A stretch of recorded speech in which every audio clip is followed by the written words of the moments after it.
run the beat, so bitch, you gotta go berserk. Okay. Sometimes you need a friend, not the ones that just show up and don't put nothing in. You know the ones that lend their hand and wanna see you win. When you come up on that lick, make sure you cut them in. And then, sometimes you need a foe, one to keep your eyes open, keep you on your toes. You know the ones that wanna keep you where you've been before. But I can't go, no I can't go. And whoa, sometimes I need a check, not the sneakers, but the ones that make you watch your step. Fuck your chain, fuck your name, how about your respect?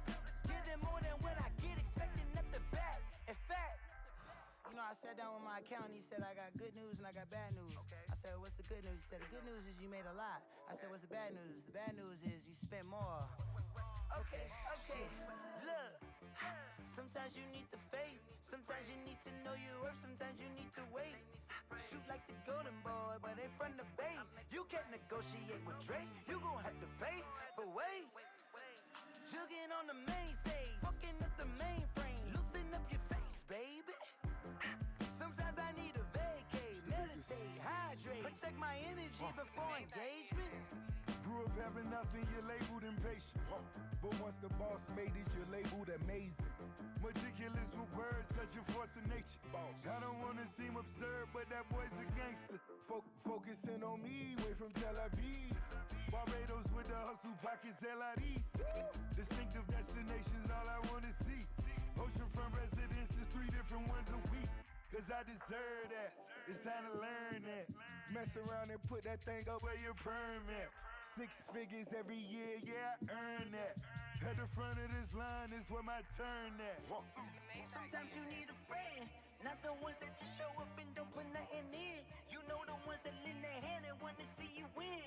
When you come up on that lick, make sure you cut them in. And then, sometimes you need a foe. Oh. Men gon' lie, women gon' lie. You're looking for the truth and the numbers don't hide. Looking for the root of all evil, then you need to go open up the briefcase, see with your eyes. Everybody claim to be greatest of all times, but they never spend a day in the rain in the front line. No lie. Stop playing on my phone line.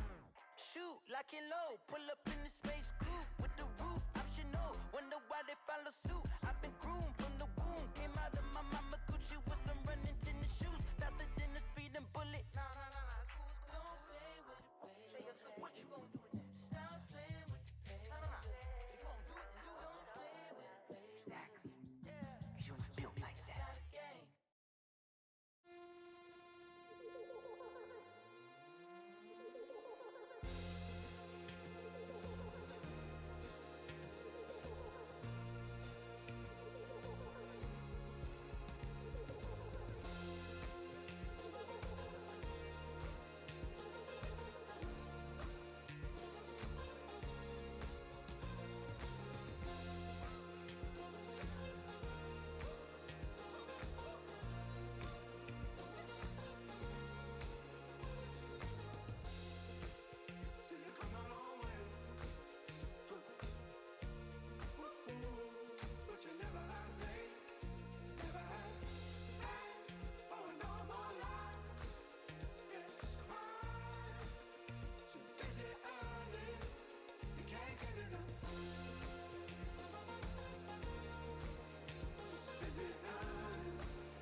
know you apologize, but that don't mean shit. Don't worry about me, I'll be fine. It's just gonna take some time. I don't wanna hear your side. I know what you did. Yeah, you know what you did, and I hope you regret it. All the things that you said, yeah, I know that you meant it. All the pain that you caused, no one should have been standing. Now you started the war, this is Armageddon, Armageddon.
Wanted to go to the pros, they fell in love with the flows. Hooping was all that I love, they fell in love with the hoes. I was just trying to be Kobe, they fell in love with the dope. I gotta get it by any means, hustle is all that I know. I used to study the grades, I used to play back they tapes. From Kobe to Tupac to Michael, from Nas to Magic to Nate. I used to dig in the crates, I couldn't stop, had no brakes. Surrounded myself with the red, excluded myself from the fake. Took up my anger with ball, killed up my pain with the bars. Ain't talking Miley's a purse, I'm talking lyrics that's hard. Just started killing these niggas, they used to say I was hard. My flow was out of this world, I'm talking Venus and Mars. Now I just ride foreign cars, now I just stack up the cake. I gotta make it for real, I do whatever it takes. Failure's no option to me, learned that from Love Base and Nip. Hustle, it gotta be grand, my nigga, I learned that from Tip. I keep the thing on my hip, I try my best not to slip. I try my best to hold on, I tighten up with my grip.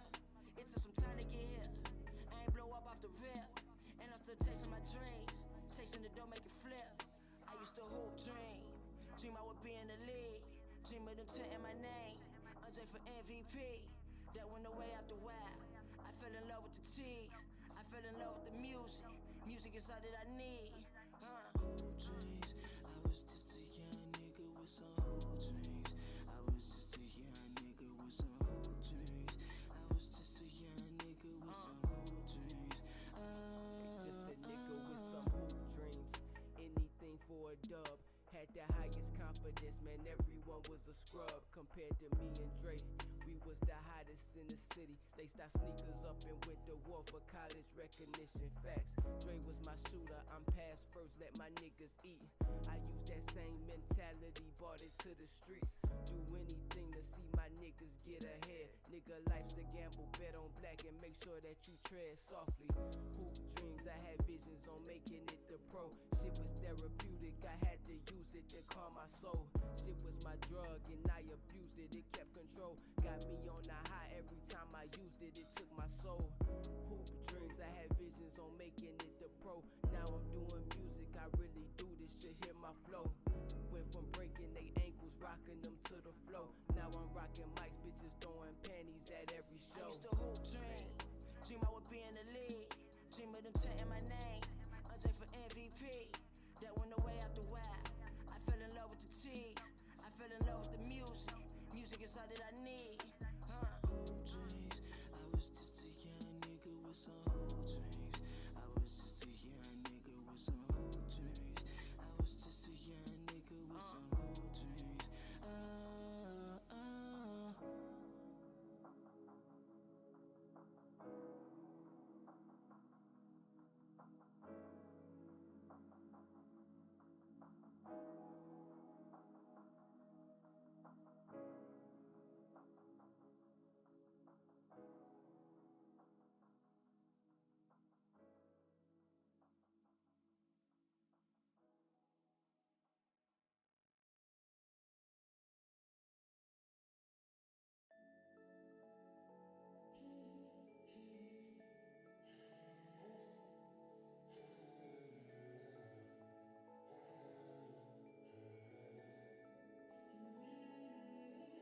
It's too bright outside, cause I'm low on the phone, you say do or die. So I talk till I drop, you say how could I have a heart made of stone while you sipping wine. Oh, when we synchronize, it's exactly what I thought and I fantasized. Playing games with my mind, making us collide. And we know how it goes when we're out at night. And I don't know how we make it out when we make out on the low. Even if it rains, you'd rather make it snow. Both you and me know we gotta let it go. Laying on the ground, wondering why it's so cold. How we make it out when we make out on the low. Even if it rains, you'd rather make it snow. Both you and me know we gotta let it go. Laying on the ground, wondering why it's so cold. When you patronize, it's like knives to my throat, you're so satisfied. When I dig in the dirt, you're in paradise. And I know that you know I can sleep at night. Oh, and you're by my side, and it's smooth how you move, cause I'm petrified. Setting traps in my head, messing with my mind. When you talk, but I know you're lying. And I don't know how we make it out when we make out on the low. Even if it rains, you'd rather make it snow. Both you and me know we gotta let it go. Laying on the ground, wondering why it's so cold. How we make it out when we make out on the low. Even if it rains, you'd rather make it snow. Both you and me know we gotta let it go. Laying on the ground, wondering why it's so cold. Why you so icy cold? My tears can't drip. Sitting awake alone, tattoos I miss. If I was to call your phone, I know you'd click. Baby, can I have the throne? I call it quits. You can even have my car, I don't need it. I've been inside my room since you left. What up, what up, what up, everybody? What's going on? We are back with a janky one, a real janky ass deck. We got mono green Stompy right here. Let me just drag some stuff over really quick. So, mono green Stompy is not a real deck, obviously. It's mainly been a meme in Modern Legacy. You know, it's something, it's like a little kid deck, basically. It's like little kid burn or whatever. And essentially, you know, this deck is not, I'm not expecting this to be good. Okay, let's say first and foremost, like a lot of my brews. But that being said, and I don't know how explored this is, there's been some validity added to potentially making this deck decent that I want to talk about a little bit here with the card choices. Number one, this card Old Growth Troll is not bad. It gives the deck a little staying power, gives the deck a little, you know, extra reach. I think it's a little bit better than the other 3-drop, the 5/4 that can't be blocked by creatures of power, 2 or less. You also have Werewolf Pack Leader, which was also really good, and its effect allows you to, again, get a little bit more staying power in the game. You also got Lair of the Hydra, the 3 cards from the same set, Forgotten Realms, which I feel like is pretty good. You also have the printing of Ignoble Hierarch from Modern Horizons 2, which I feel like you know, allowed this deck to be like a little bit faster, maybe need a little bit less to get on the board and start attacking. So yeah, there is another version of this deck that I did want to present as I was, you know, kind of thinking it over, and I was like, you know, this deck wouldn't be bad with Collected Company, and I was thinking like maybe a Coco version of this deck. So I want to see what that looks like essentially before I press on, and I'm about to sneeze. Oh, I'm so sorry, guys. Whew, I don't know what just I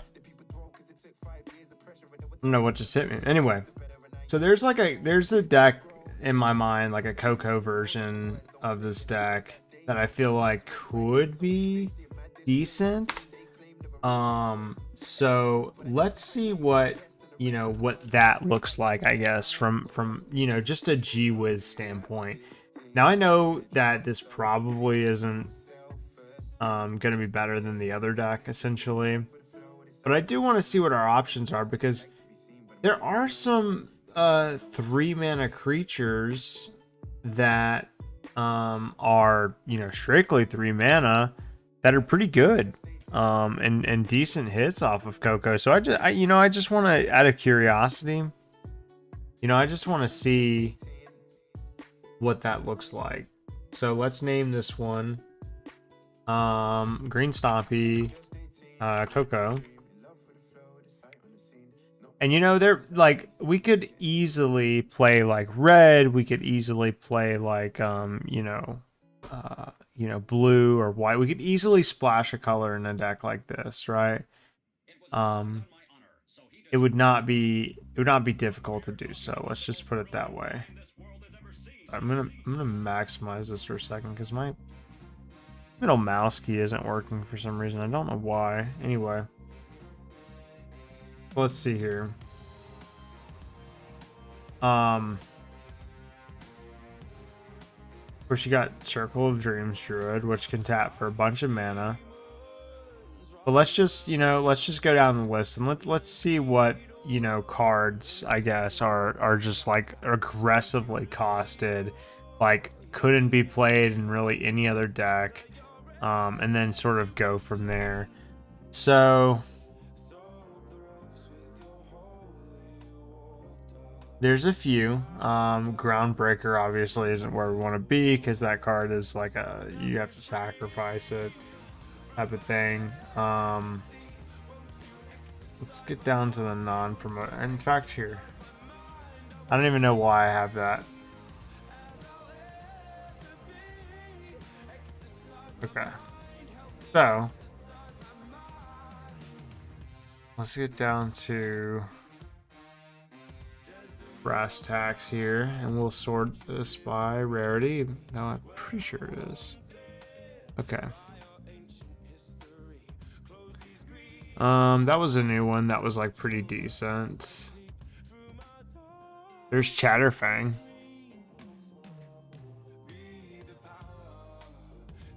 Squirrel Tribal. I do like that endurance hits off of Collected Company. I think that's something that's not talked about enough. Or maybe it has been talked about, I don't know. Okay, these are like uncommons. I'm looking for... Okay.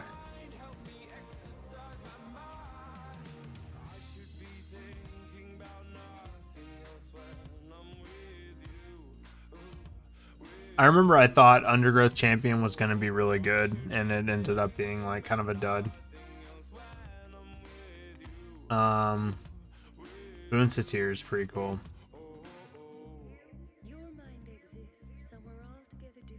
Whenever he enters the battlefield or attacks, you may exile a target card from a graveyard. Interesting. Players can only cast spells during their turn. Okay. Force of Savagery is really interesting, right? Like, what if we... I mean, it's an 8-0. But, like, what if we ran... There's that new card that gives, like, it's like an anthem for green. It probably still doesn't make Force of Savagery, like, a good card by any means. But, like, it is interesting, right? This card makes me think of, like, the Sarkhan's, you know, whatever, rage card or whatever. There's like one that if a creature with like 8 power or whatever enters, it deals like 4 damage to, or if you cast it, I think it deals 4 damage to each creature and each planeswalker that your opponents control. I think it's one-sided.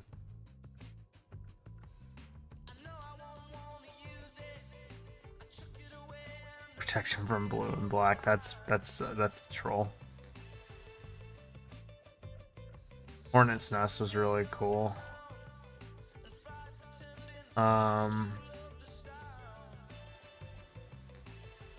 Bushido too, huh? You love me some Bushido. I don't know why I can't maximize my cards. It's kind of tripping me out. I don't like that I can't do that.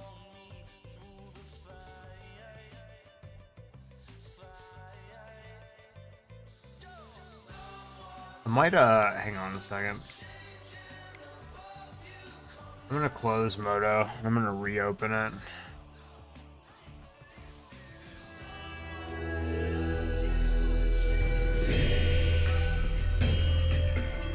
I don't know why it's not letting me zoom in on cards. But that's kind of annoying, and I don't want to deal with that anymore. I definitely don't want to deal with it for the rest of the night.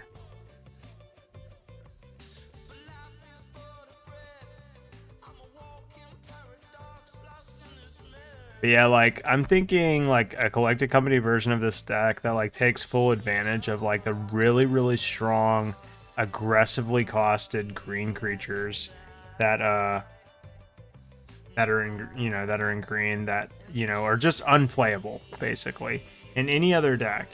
You know, because, like, if you're going to play a mono green deck, you kind of have to take advantage of the fact that you are playing mono green. Because then, like, you're doing something unique that only this deck can do. And I feel like that's... Okay, see, now it's letting me do it. Okay, so modern, green. Let's go mana value 3. 3. There we go. 3. Quantity 0, obviously, because we don't keep go non-promos. There we go. We just want to see the non-promos. Okay, that way better, dude. Way, way better. Love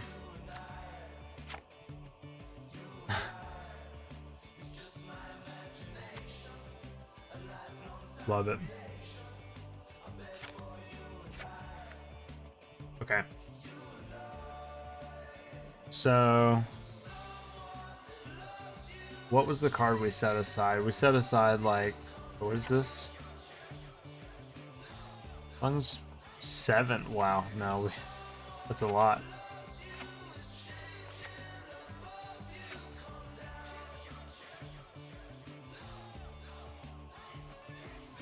I love that. Pretty funny.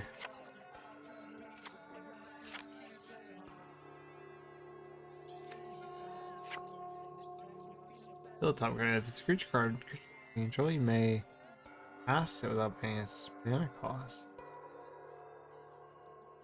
You do this with like an endless one and an Emrakul. Like, oh, they share the same creature type. That's pretty funny.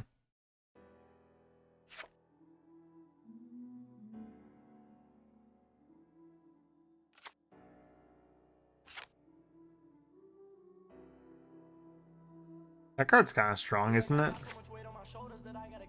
Has hexproof too. It's kind of cool. Might not make the final cut, but it's interesting nonetheless. Where'd our other card go? I thought,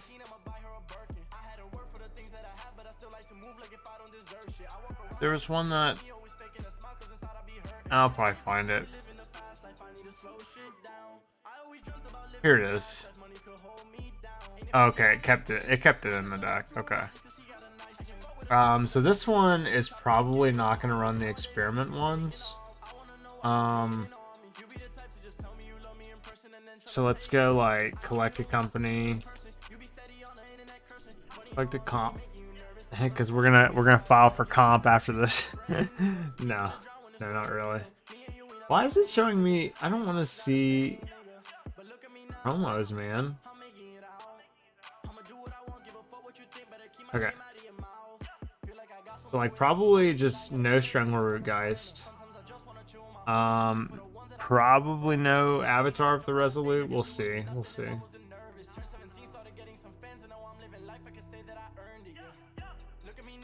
Okay.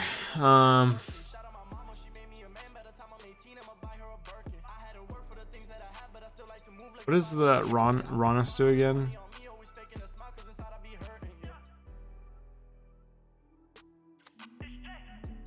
Pretty strong.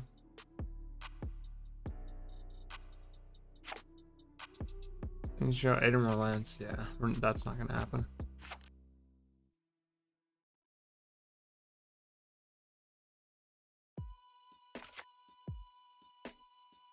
I do like the idea of like of something stupid with this card, but I know it's probably not gonna work. Lovely art though, very awesome. Who drew this? Therese Nielsen? Yeah, I thought so. I recognized it immediately. She likes to do the that, I don't know how to explain it. It's almost like a the artwork itself is sort of going through like a transition. There's probably a word for that technique. I'm not art savvy, so you can laugh at me. I'm fine with that. I respect the craft. But yeah, so cool Eternal Witness art. Alright. There's these guys, which is pretty cool. That's I mean that's basically a land.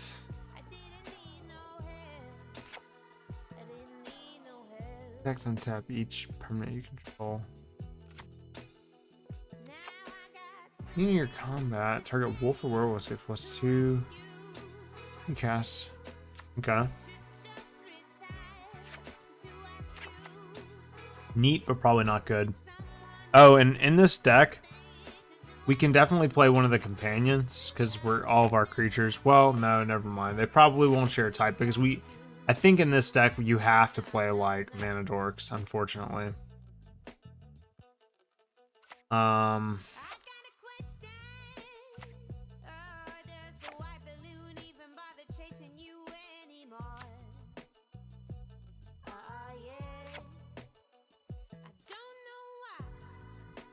What is this? Predator is nice. Dealt damage by predators dies, but +1/+1 counter. Interesting.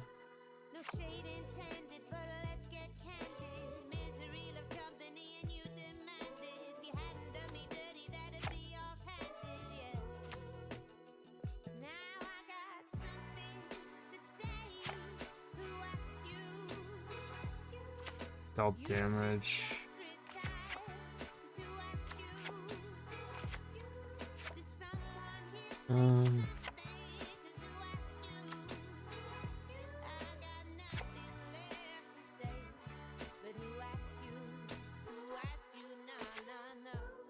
Interesting.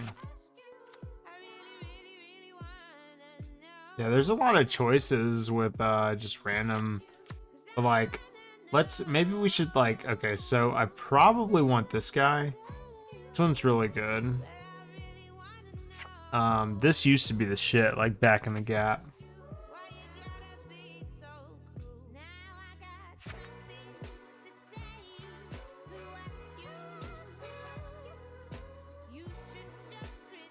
Vines can probably come out. We're probably not in the business of that.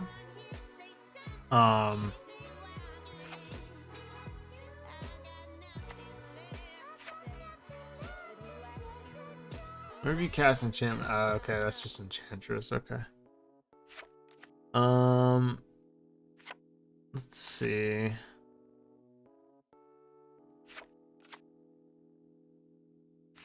There are a lot of squirrels, huh?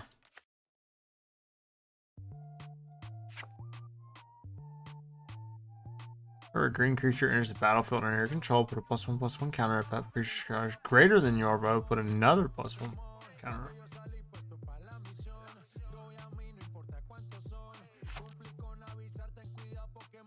This is like one of those decks that like definitely needs to get a collected company, or it is just not possible to win. And even then, it might be a stretch. Wither was a cool mechanic.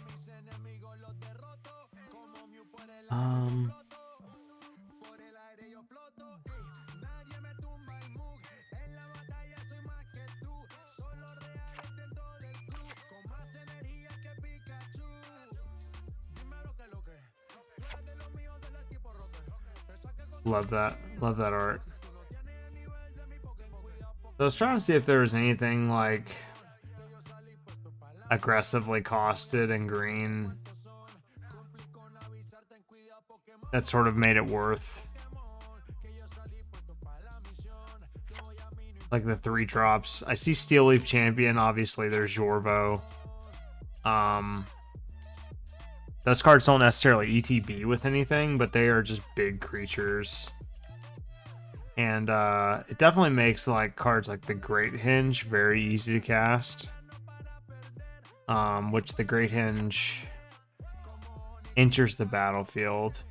You would draw cards, so that's a pretty strong synergy there. So if you resolve a collected company, or I mean, you can easily resolve a Great Hinge too. That's just the 3/4 vigilance.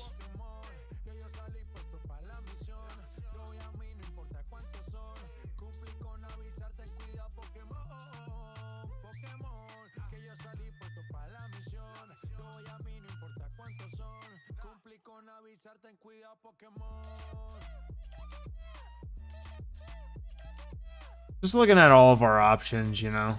I know there is one like uncommon or something like that that I think costs like triple green. Maybe I'm thinking of something else though.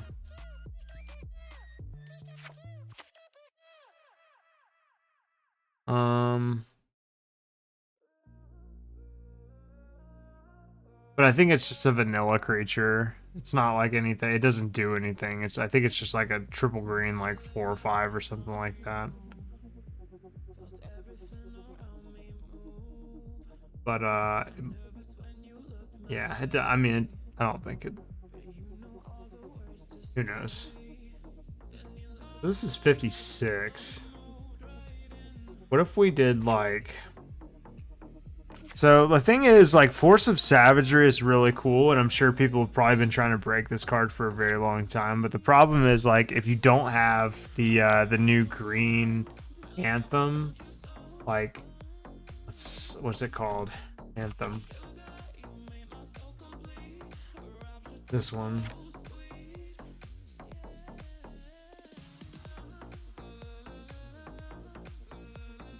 You don't have this. It's a dead card.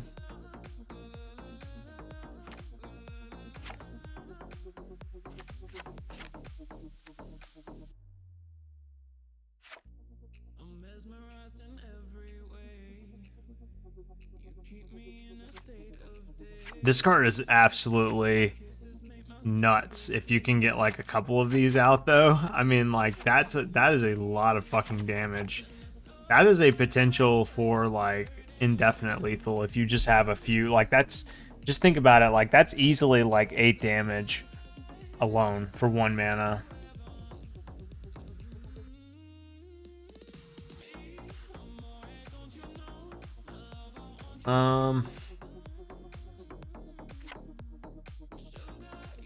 The mammoths are cool because they tap for mana, obviously. The problem is with the mammoths is the land comes into play tapped. I like a lot of the creature or the spell lands or whatever because they don't come into play tapped.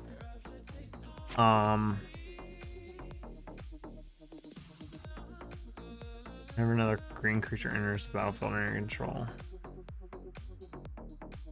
I mean, it's pretty easy to get off. I also feel like I do feel some obligation in this version of the deck to play like some kind of removal, maybe. I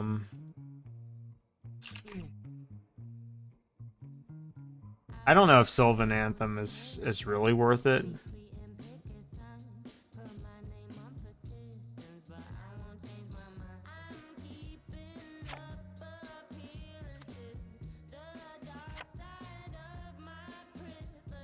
Oh, this turns into like a Gaia's Cradle.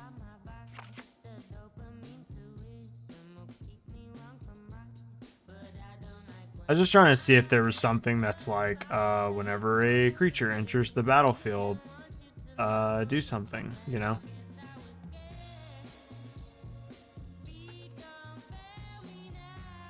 Whenever a creature...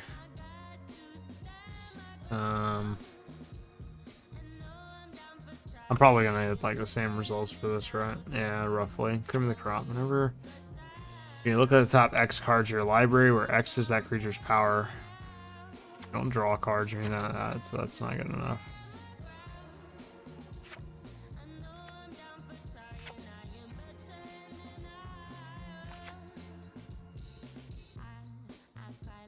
Ranger class is cool. I just don't think it's like really good enough. I mean, you might as well just play Sylvan Anthem in all honesty.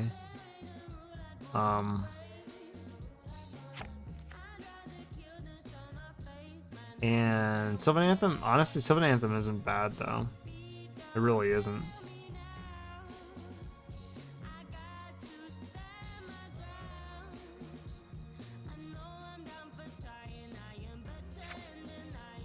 I at least wish this mammoth had like trample or something.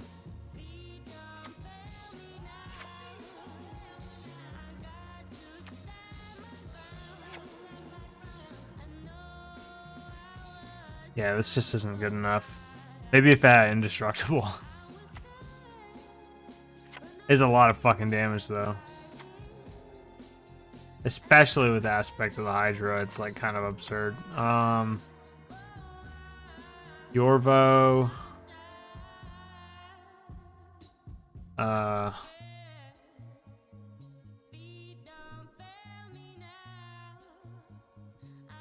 Or Yorvos.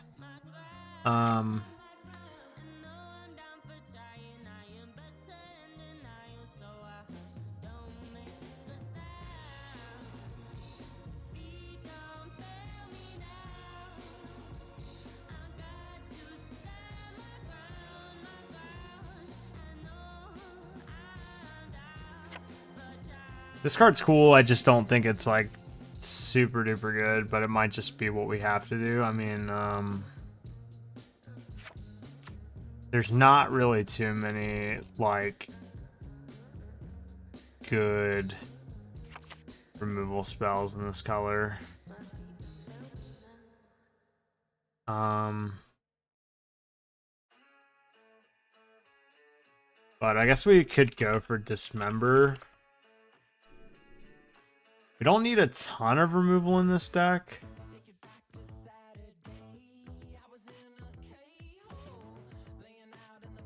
And we might, I mean, we may very well not need any. We don't want to run too many non-creatures because, like, it's not, you You know, it's not that type of deck. Kindlehaven is not a card that does anything in this version of the deck, so we can definitely cut that. And just go for like a basic forest or something.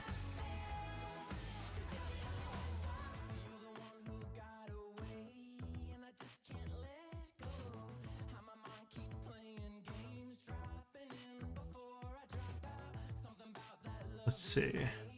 I definitely need to get better forest art.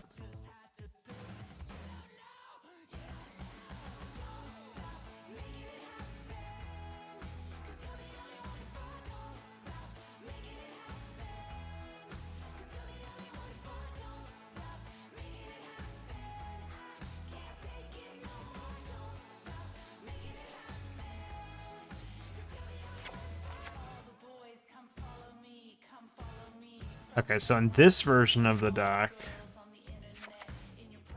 I think the sideboard kind of looks roughly the same. What do our other companions look like?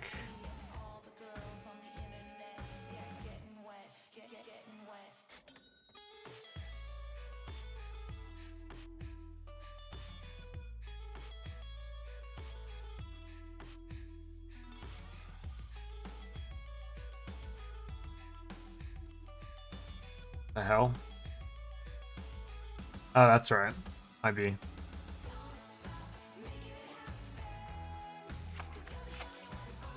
We're definitely not getting that one. Probably not getting that one. Definitely not getting that. Or Lurus. Honestly, Obosh would be like the closest thing, but then we would have to not run Collected Company. Don't really have enough for that one. And we don't have that one. Okay. Well, we tried. Trying to think if it's worth like running the Anthem in this deck.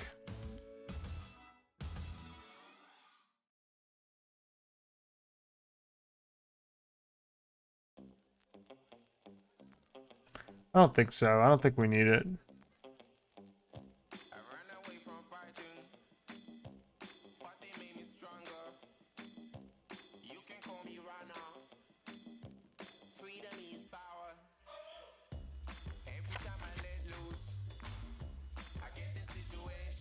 Oh, what else? What else? What else in the sideboard?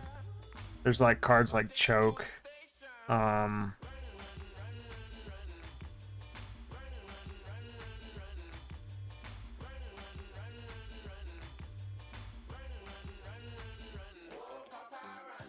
I like Shaper's Sanctuary.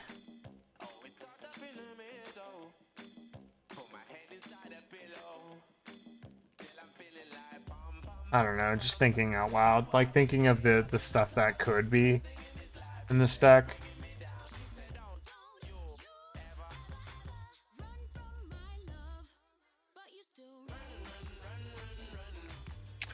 Could also see running like there's that one creature that has indestructible that draws a card whenever you deal damage. That one's decent. I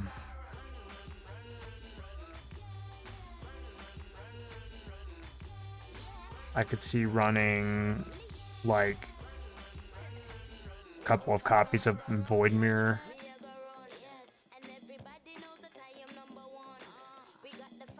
But I feel like that's why we run Gem Razor and Force of Vigor. So like Shaper's Sanctuary is probably just better, right? Well, in this case, like I guess it would just be the Great Henge, because the Great Henge is just like a better version of Shaper's Sanctuary in this deck. Could also play like a Planeswalker or something to like throw them off. Like just a different angle. I don't know. Let's do like a test hand with this deck. I have a feeling it's gonna look really bad. Sample hand. Not terrible. So like turn 1 Ignoble Hierarch. Draw a card. We go like turn 2. You know, depending on what our opponent played, we would go land, ignoble, hex drinker, pump for 1, and then you can get a pretty early mini progenitus going on here. All right, let's say draw another hand. That would be a mulligan. So this card will be our mull, the end one right there. All right, so probably a mull too. Yeah, that would be keepable. Oh wait, no, I'm sorry. I'm like doing the old mulligan rules. Oh god, what a boomer. Yeah, this would definitely be keepable.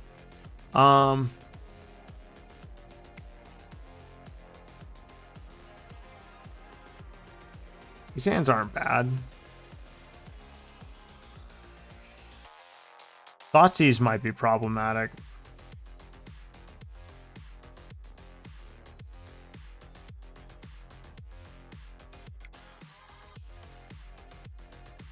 Aspect of the Hydra looks really bad when like you don't have full ensemble. Like what is with this sample and like it's always putting Aspect of the Hydra in our hands. That was weird. This is a really good hand. Like really good.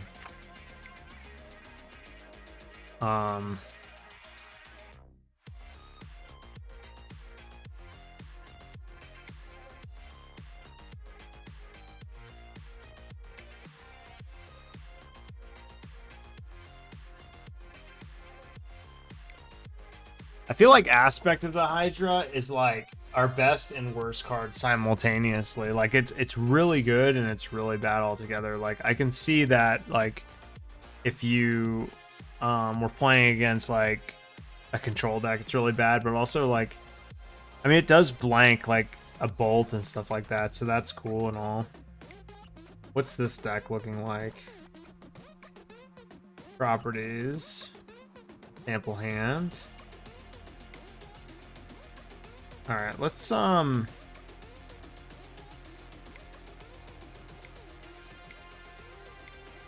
play this one first and see how it goes.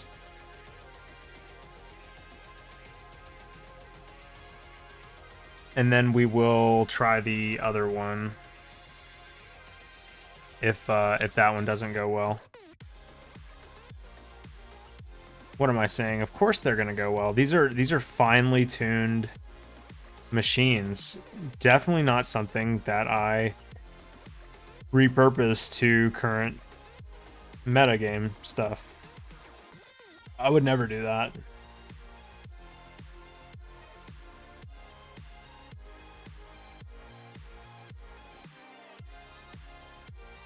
The Mana Traders bots are gonna have to find some of these janky ass cards. They're gonna be like, who the fuck is playing Aspect of the Hydra? They probably have a bunch of copies of it though. Like on their bots. They're just like, yeah, we keep it just in case. Just in case someone like you shows up.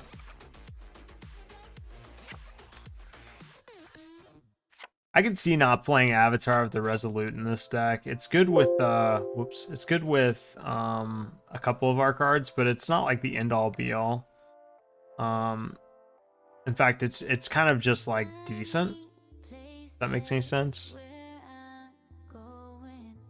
Can't wait to play against the first either fortunate or unfortunate soul that plays against this deck.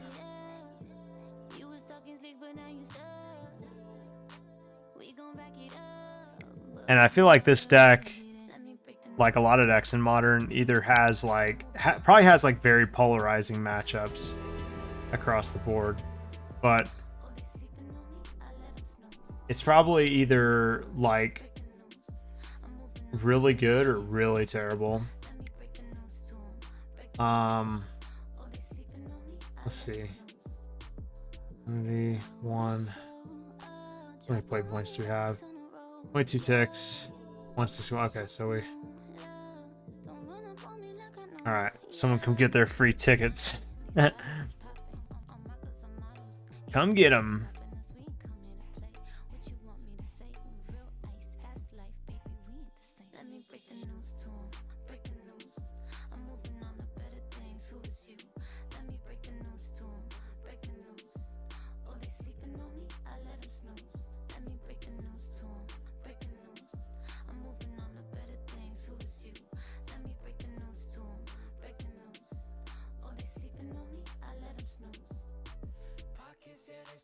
swollen.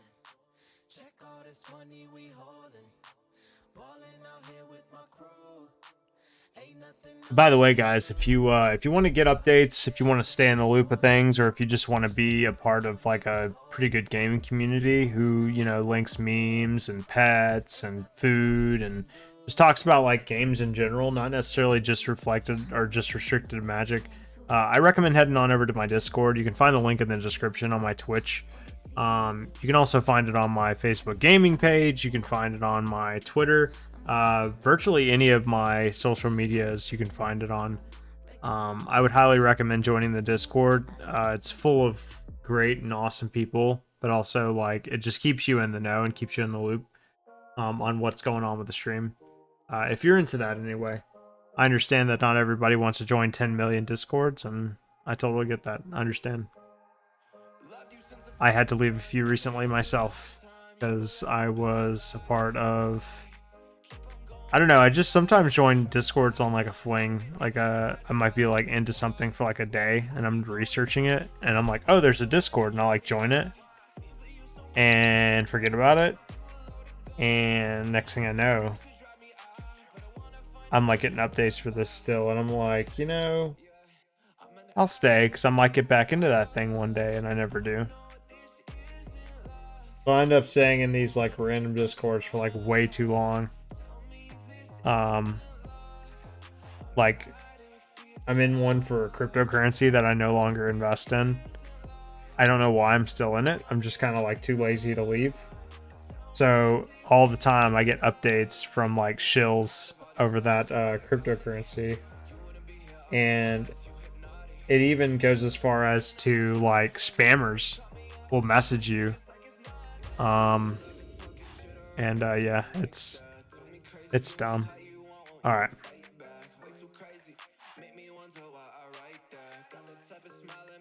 right, sure, I think this is a keepable hand. I can't wait until my opponent is like, what the fuck, dude? Seal of Fire. Well, that kills my creature. I don't know if I should run my experiment one into that. I guess I do. It's really not that important. They might also have Ragavan, so I suppose I should just play it and, you know, let it die here.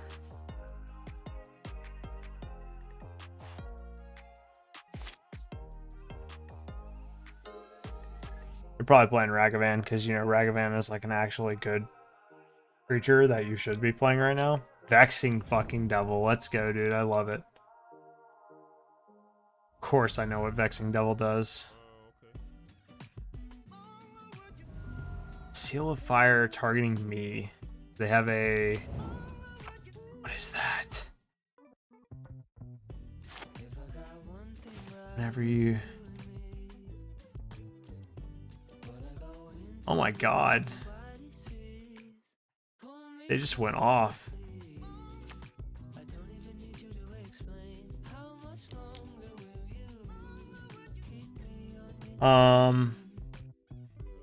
Shit, man. That's pretty fucking good, dude.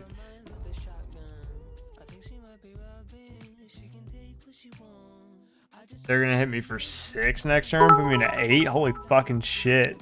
What up, Percy? Sometimes all I think about is you. Is that a song? I feel like that's a song. Appreciate the bits, dude. Oh, I think... Oh, yeah, it is. That's right, that's right. That's Post Malone. Sometimes all I think about is you. I think I'm fucked, dude. It's random as shit. When the aggro deck out aggro's the aggro deck. It is, yeah.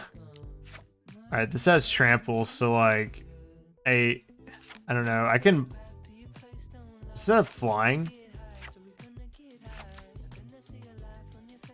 Oh no, it doesn't, okay.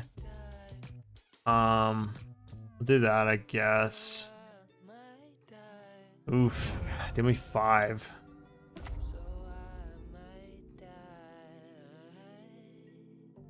Alright. I mean, we got some blockers. Skull crack deals that much. Oh my god, dude. Oh my god. They're doing so much damage.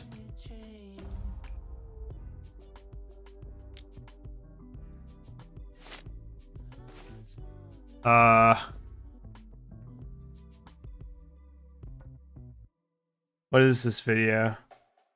Is this the song? It's definitely not Post Malone.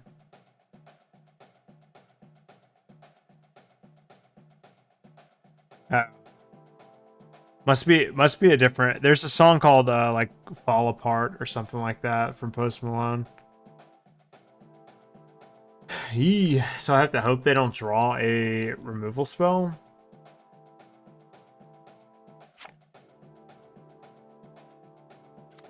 If they do, I'm totally screwed.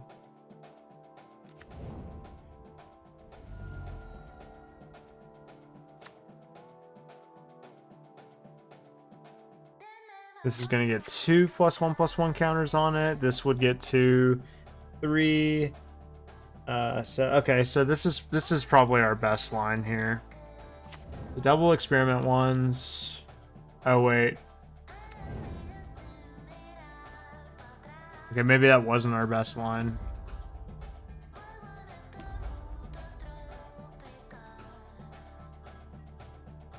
Either way. I'm probably hosed.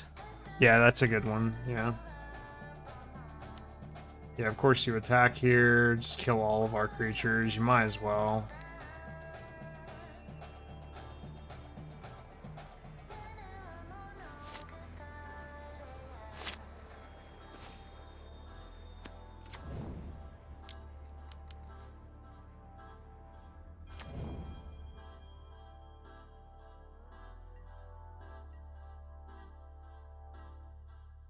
This card was an absolute house.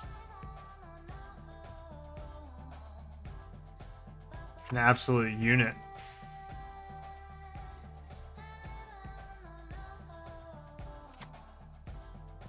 Making sure I know what my lands do.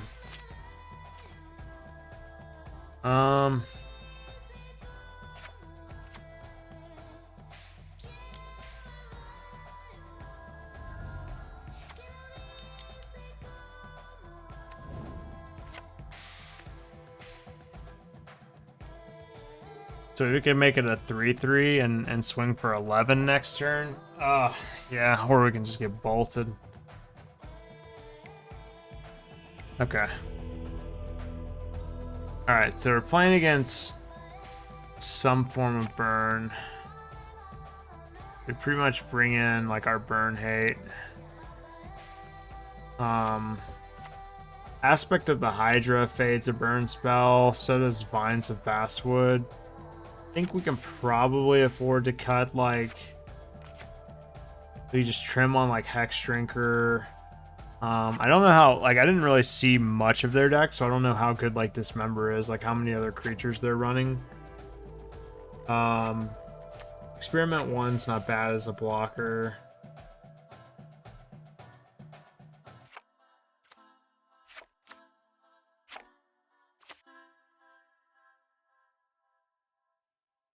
They got a couple of the avatars.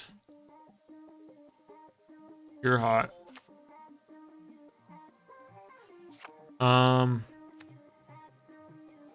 Honestly, probably take out like a couple of Vines. We don't really need them. Aspect of the Hydra is as good as Vines of Basswood, if not better. We'll just go with that.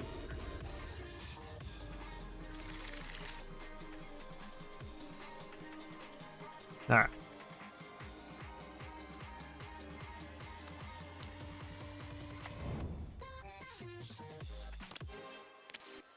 It's a good hand. Boy, they don't absolutely wreck me like last time. Alright. Are they gonna kill the noble? They do. Okay, that makes sense. Okay. I was gonna play the pack leader, but with that draw, I think the these two are just better. Gets more on the board.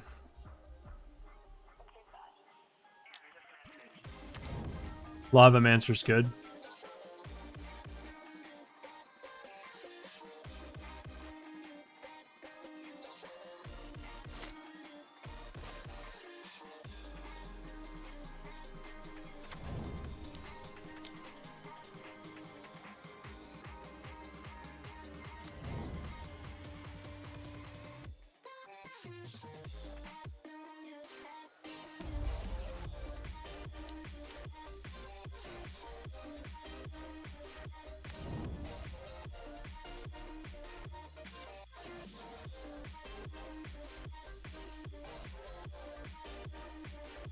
Mono green Stompy, baby. What are they gonna do? They're gonna lightning bolt the... Okay. Fair enough. Alright, we get an exalted attack here. Swing, hit him 3, put him down 17. They can kill something with Grim Lavamancer this turn.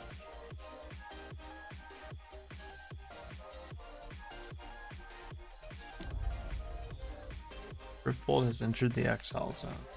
It's kind of ironic that we played against a mono red deck with our mono green deck.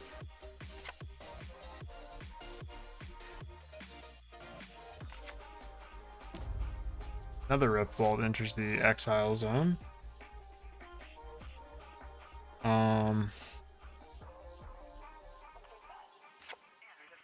think we probably just swing both of these.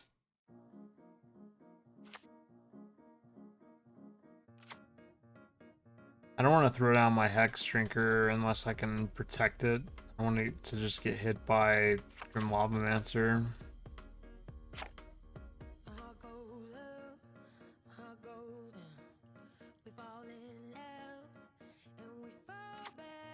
I could activate Werewolf Pack Leader, but I don't think I have to.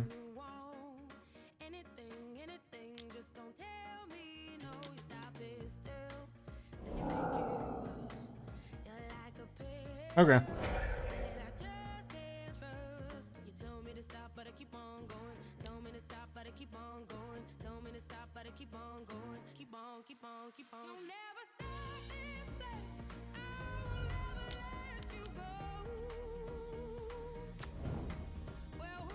The old growth troll is pretty good, I would say anyway.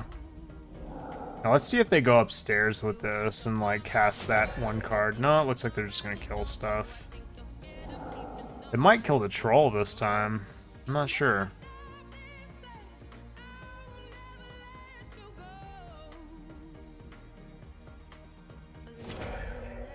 Nope.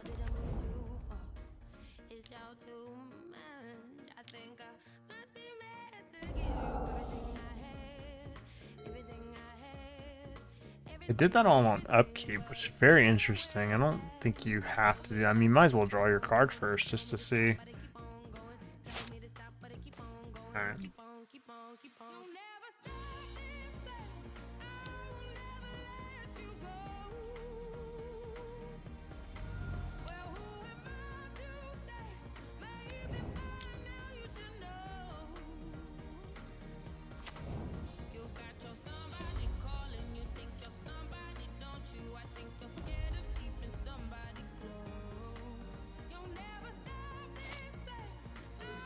I have no doubt that like these creatures are probably gonna die at some point. So maybe it was correct to like hold at least one of them until we get a sure. I got plenty of basic lands. It seems like a weird one. Not sure how I feel about that.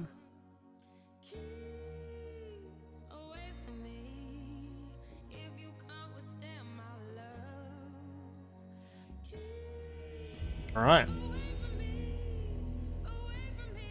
I mean, that time all we saw was a, we did see an extra creature from them that we could have killed with Dismember.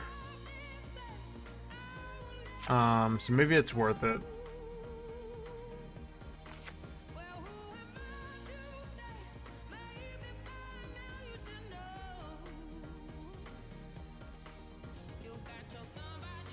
We'll see. Probably just good to have. This looks like a very painful hand, but I'm gonna keep it for the memes. After all, they will devote like a good bit of burn to our creatures anyway, more than likely. But we'll see. I was gonna say forest would be great. Should we just play experiment one?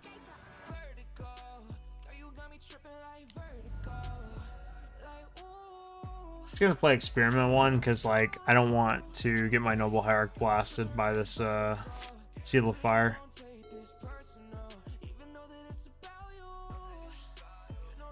Okay, well, we got bigger problems, I guess. Oh no, they're gonna do it. Oh no, they did it. They did the combo.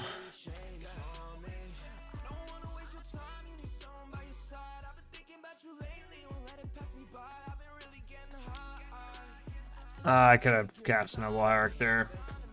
Stupid.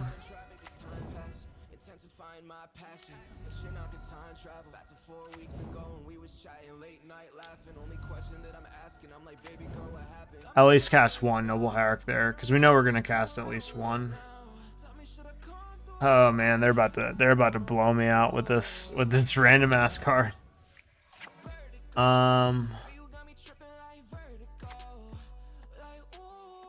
We'll just let him keep the Vexing Devil. I don't want to lose my creatures to that. Alright, deal me 6. Yeah, you got it.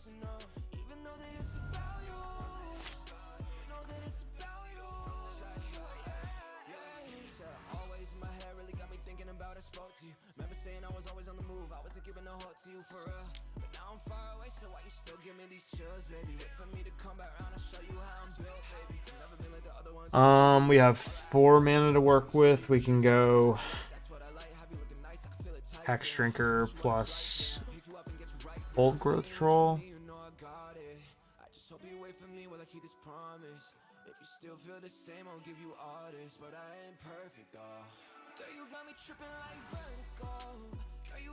I need to be able to cast the Dismember this turn.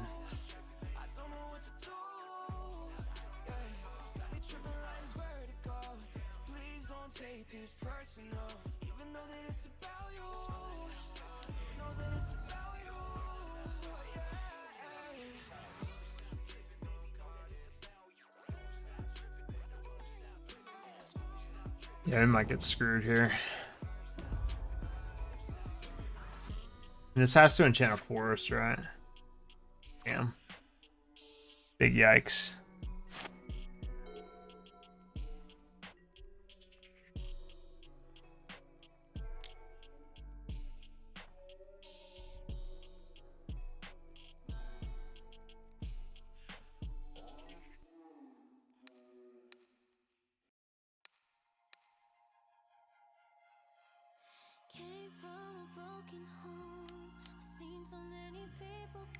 Yeah.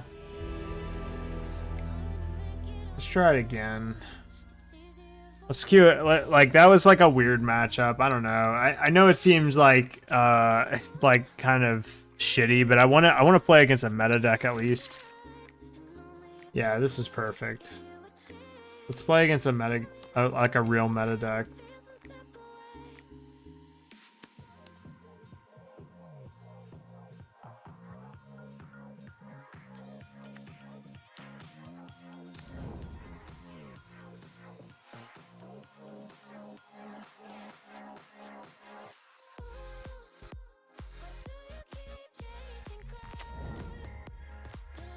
Is it... Okay, it's like Hammer. This should be an interesting matchup. I think I'm very unfavored game 1.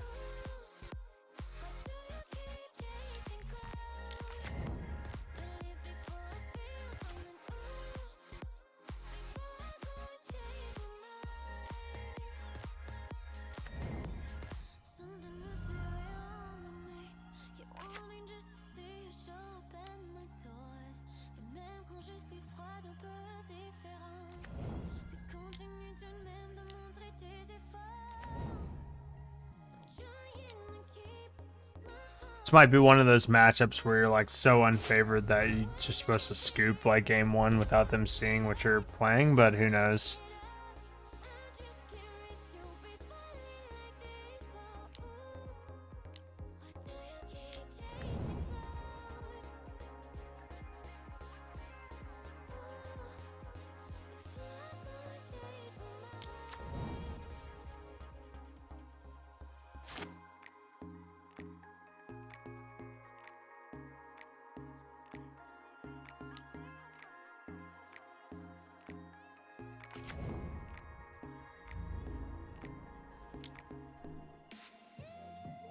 Exalted triggers.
Just need a top deck and aspect of the Hydra.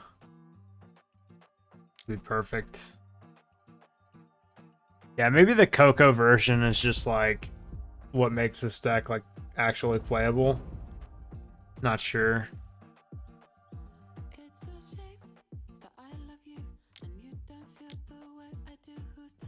And I use the term playable very loosely.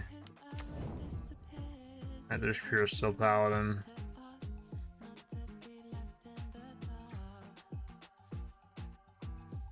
There they go. They figured it out.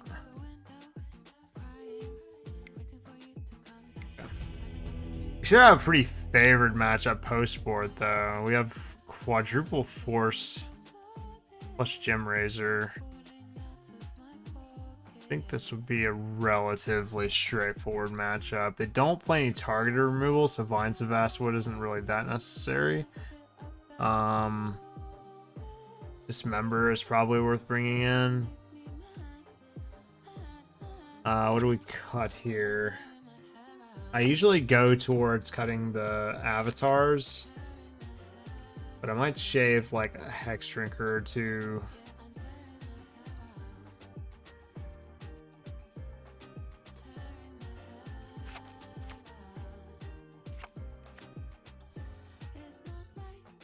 Just like spending mana on Hex Drinker is like almost like not worth it at all, but it does give him protection from everything. So like if they like Shadow Spear or whatever, he can block.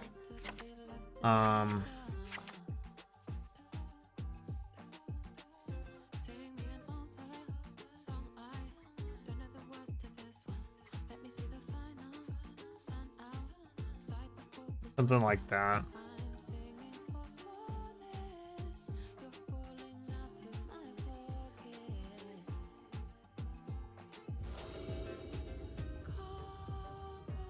Like I said, I would think this matchup would be good post board with all the artifact hate and stuff we run, but who knows? This deck is like not exactly like a meta deck or anything like that, so I'm keeping this because they don't really have targeted removal, but possible I should just ship it back for something with hate.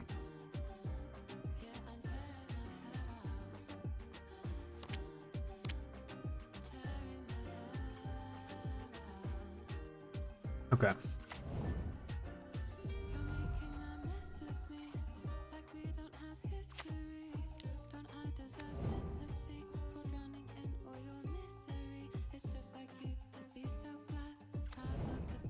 You need to hit land drops.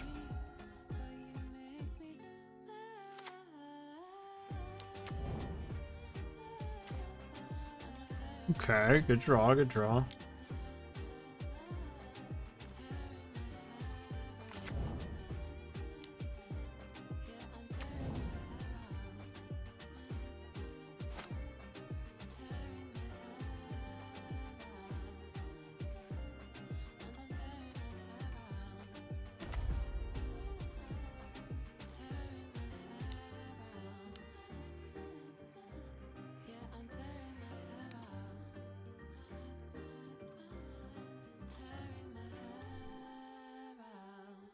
Dude, just go ahead and get rid of both of these.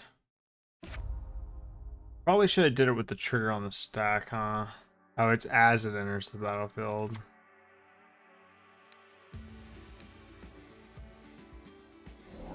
Exile the avatar from our hand. I find that like constraining them on mana is usually a good play. But we'll see. Okay, no surprise they're going to get Colossus Hammer. Right.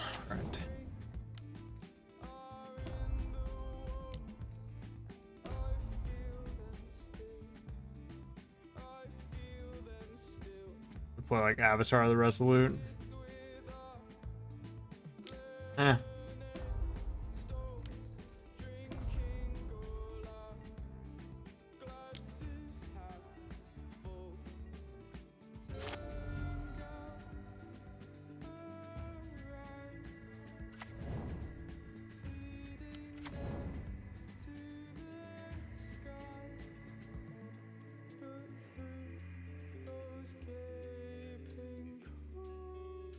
I can't play Sigarda's 8 and get a Colossus Hammer out the stern. I guess they can, huh? Yeah, they can absolutely do that. I'm tripping.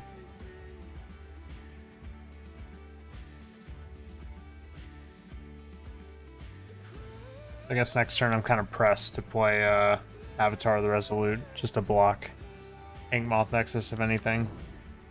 Alright, there's Sigarda's Aid.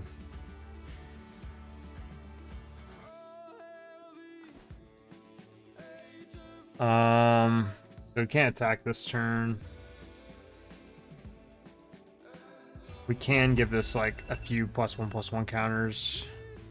Or excuse me, a few counters here. Let's do that. Is that your phone, baby? I don't know.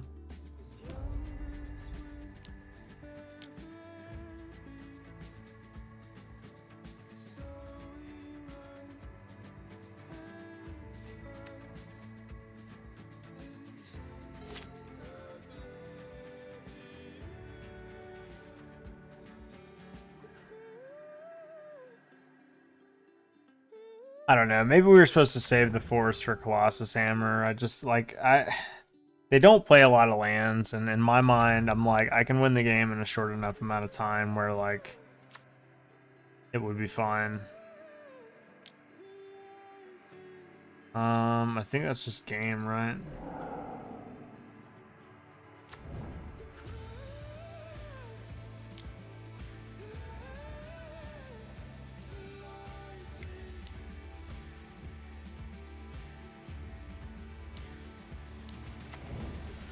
Alright, cool. Okay, let's try the other configuration of the deck.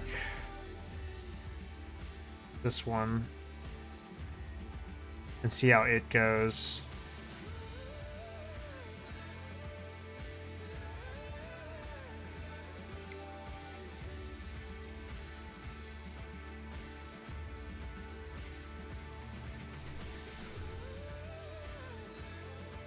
But let's change like a couple of things around. Maybe like cut a couple of hierarchs for, well, maybe like one hierarch for the Great Henge.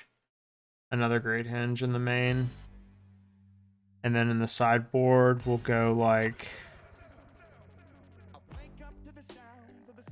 sideboard. What do we do in the sideboard here?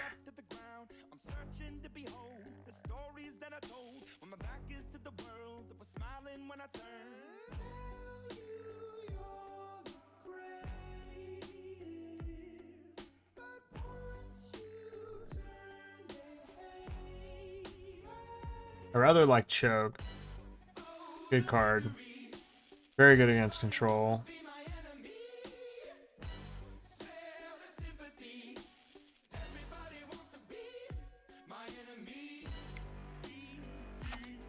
I almost want to run another Great Hinge in the main.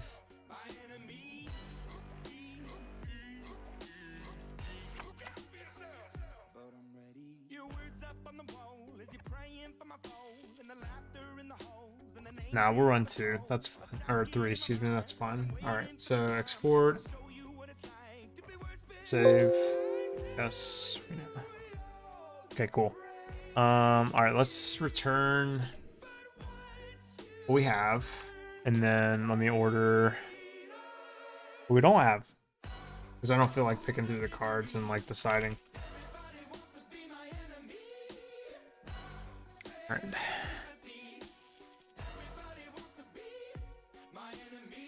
Like, what is this person doing? Why are they playing Aspect of the Hydra? Why are they playing these bad decks? Like, what do they know that we don't know?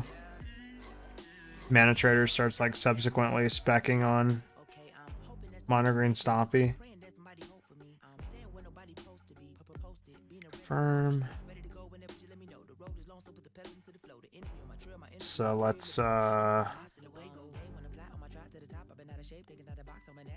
come on. There it goes. Accepted. Okay. All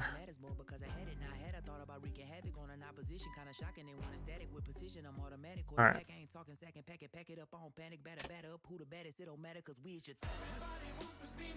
There we go. This one's a little bit different too because it plays like some main deck removal, whereas the other didn't play any. And if this doesn't like, obviously, if this doesn't really even seem promising, then I'll just move on to, I'll move on to something else. There's like a few other decks like that I wanted to try. I still have a few that are in the old archives. Obviously, Arkham's Astrolabe isn't playable anymore, but like there is still some validity to this version of Grinding Breach that I would like to try. And I do love me some Grinding Breach, so I think that deck is like super busted with the right draws. I also love that like Grinding Breach is a deck that like they literally have to have Graveyard Hate, otherwise you pretty much just win. I mean, even with like Counter Magic and Hand Hate, I think it's still possible.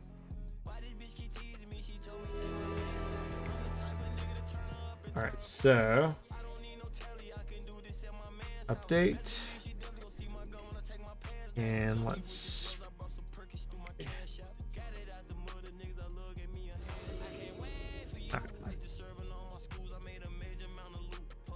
get smoked with this configuration of the deck and then proceed on to something like a little bit more promising, I guess. But who knows, maybe it'll be good. I mean, hell, I played Titan Shift last night and went 3-2, so you never know sometimes. This hand is like ultra slow. It's got fucking 2 Collected Companies and a Great Hinge in it. Find the draw. Yeah, he's playing first.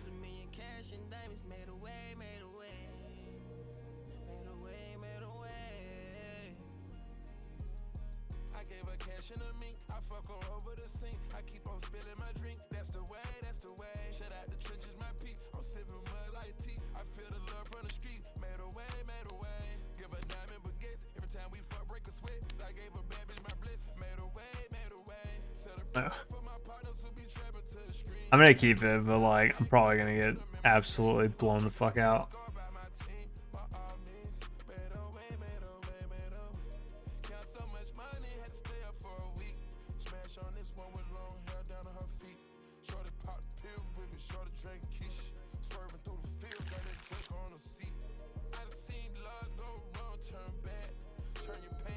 All right, let's get it. Land, please. It's kind of like a land.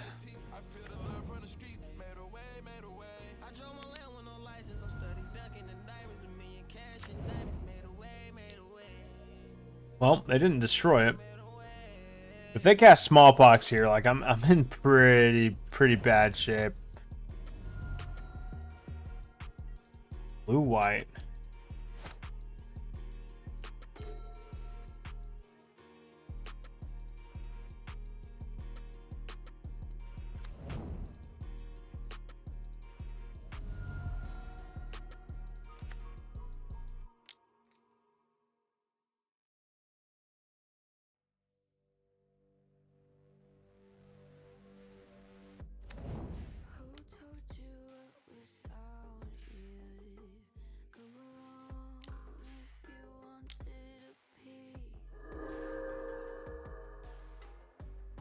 Must be a reanimator, I'm assuming.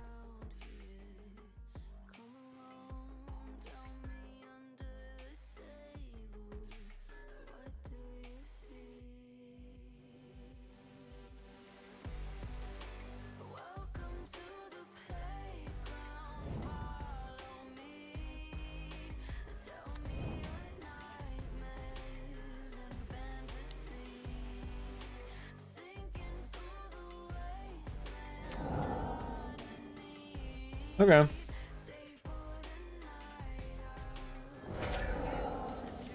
mean, Solitude's pretty good against me. Like, literally answers everything. Unless, of course, we draw Vines or our other Hexproof spells.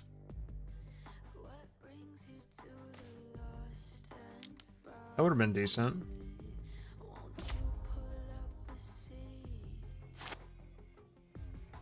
Alright, so you have another Solitude or an Ephemerate.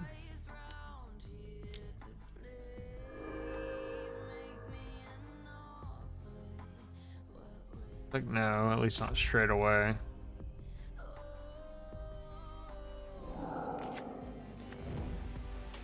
Archon's pretty good.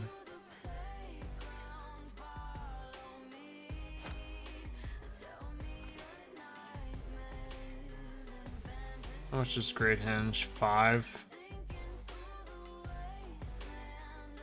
Or we can cast it for like free here. Let's see. I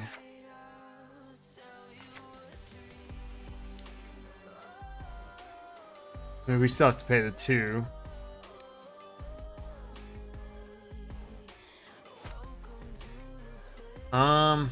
Maybe I'll cast the Old Growth Troll first.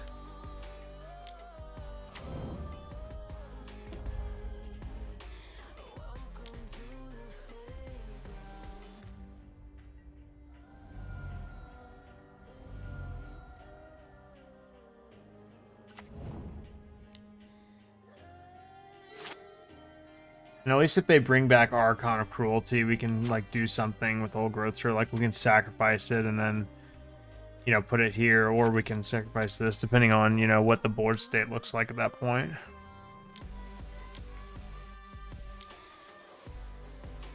Archon of Cruelty.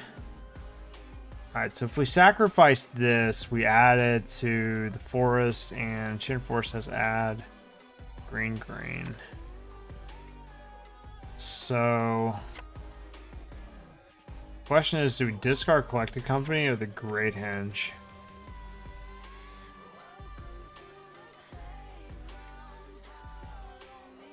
We can't cast Coco, so we have to discard the Great Hinge, I think.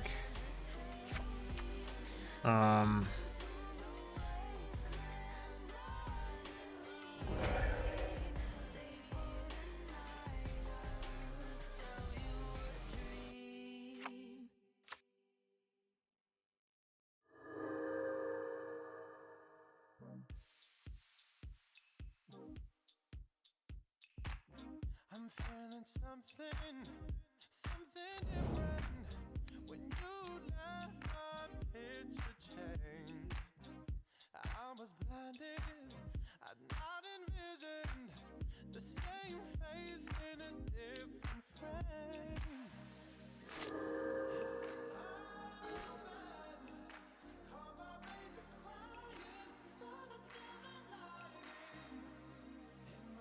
We have 4 mana right now. The Great Hinge costs 4 mana as of right now. Of course, we can aspect of the Hydra and get a little bit more out of it. Now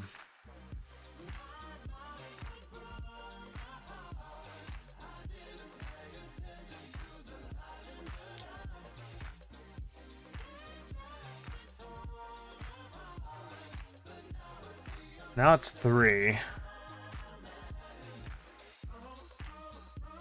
Cast it, I guess. No, I think we just empty our hand.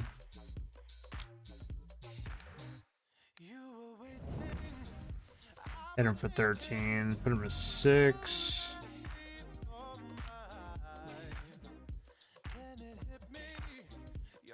Cast this.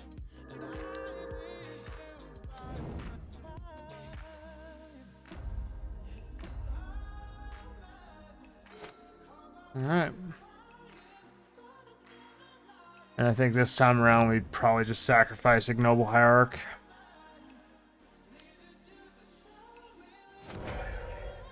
Discard the Great Henge. And Great Henge says whenever a non-token creature is entered the battlefield, so this wouldn't quite cut it.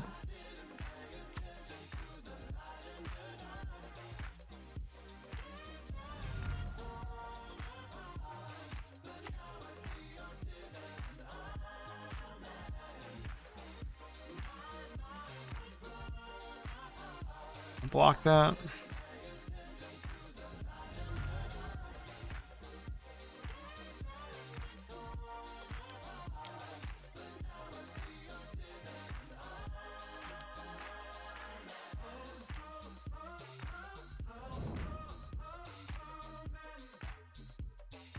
Pretty good.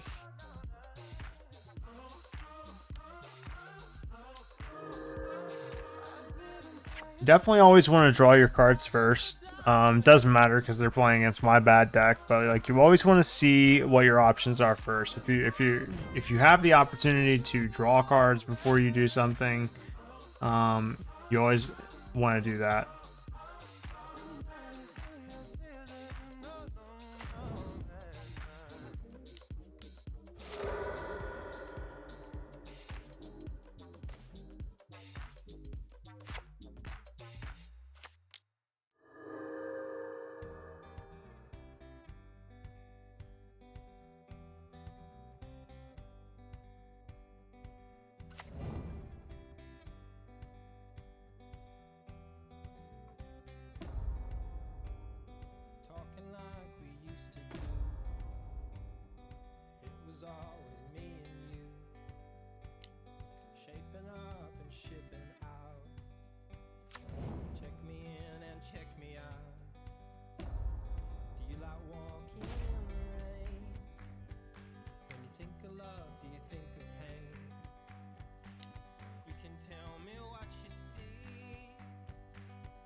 Fortunately, they're gonna get there. We didn't have trample. And Yorvo is not as good as our others. Yeah, and we're gonna lose to this. Yep. Okay. Well, we know what we're bringing in. I don't think we need dismembers. I think we can definitely bring in Scavenging Ooze and Endurance. We could probably afford to cut maybe a Yorvo or two. You know, we just trim. Aspect of the Hydra is probably worth keeping in. Our way of getting like a fast win. Yeah, we could probably trim on the Hex Drinkers, and we could probably run a Choke for good measure.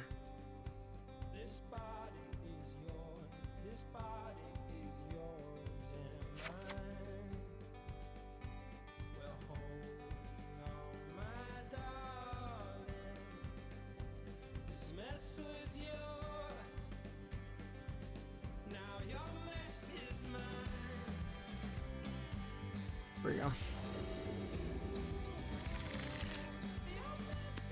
Yeah, I think we keep this.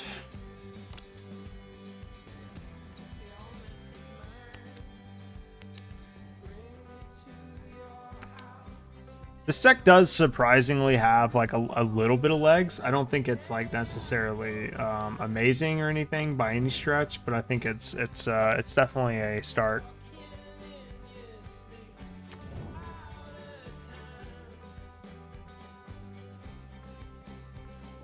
I also have another idea that just popped into my head. What if we played like Leyline of Abundance and like the new green spell that like is an Anthem?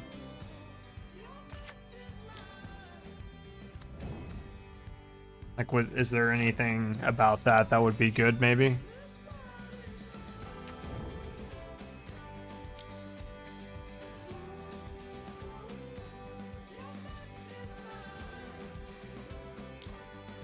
Okay.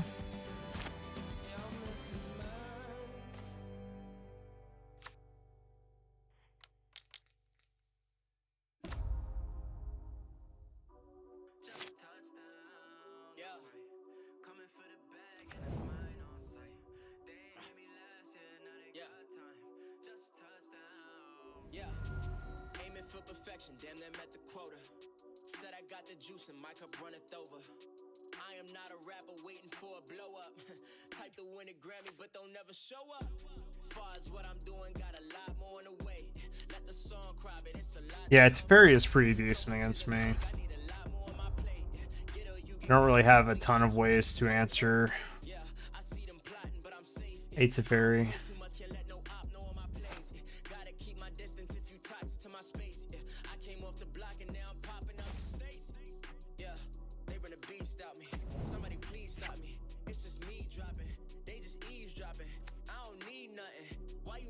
I can kill that Teferi now, though.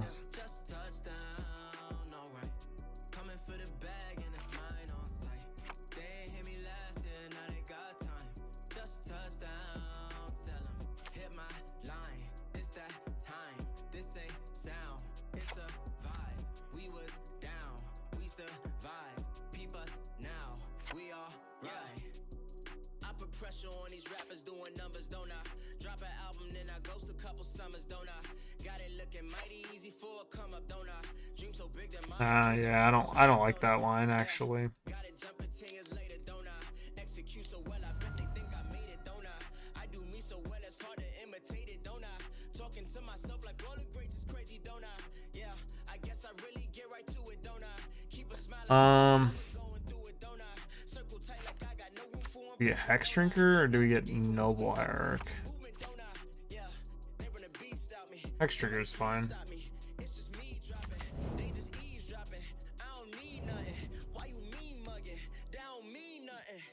Just touchdown, alright. Coming for the bag and it's mine on sight. They ain't hit me last year, now they got time. Just touchdown, tell them, hit my line. It's that time, this ain't sound.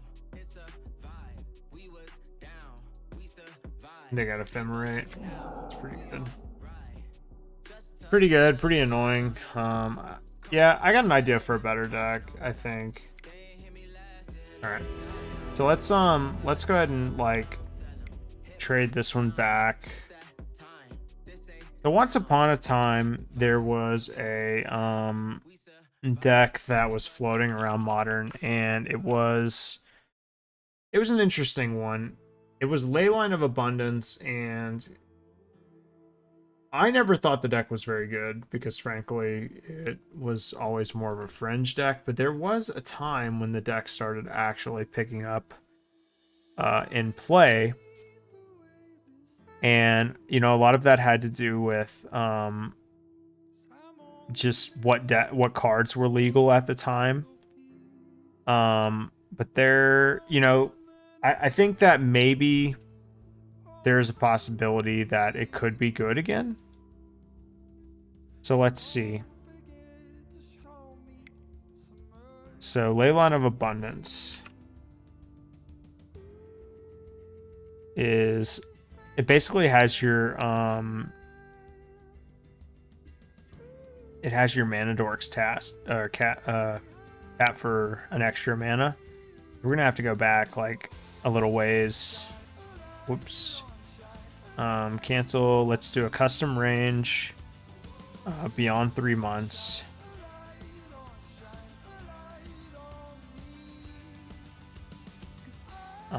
Let's just go back to, I don't know.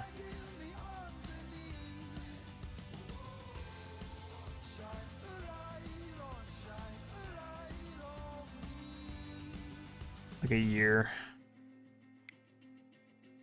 All right, so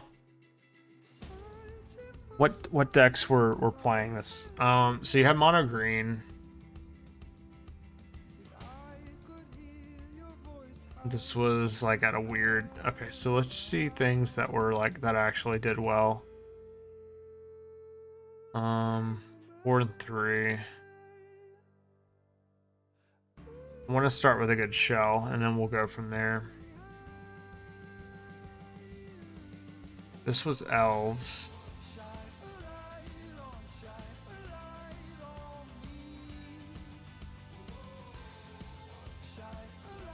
Yeah, I seem to remember this deck now. It played Karn, I think, and it played Mycos and Platus at the time.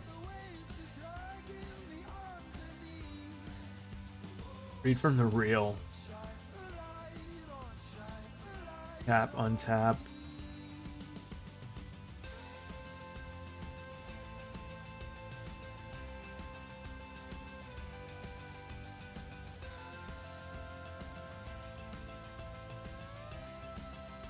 Interesting. Like 2019, apply.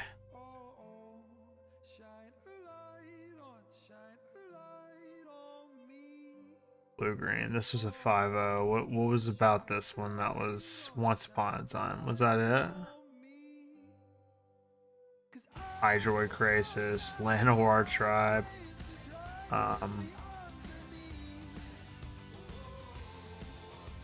Creature, land, planeswalker.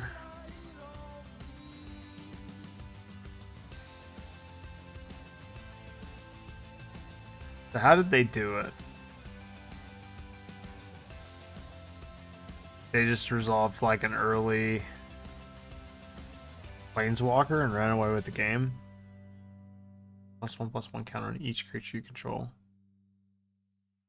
I mean, they can go kind of ham, like pretty early. Oh, Burning Tree Emissary with Leyline. Whenever you tap a creature, okay, so that doesn't even apply.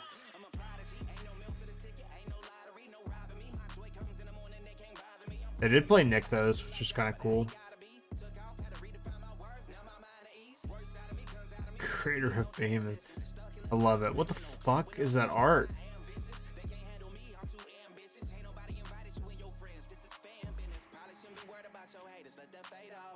Only 2 Once Upon a Time. What a wild person. I bet they regretted that. This is a 5-0. What the fuck, dude?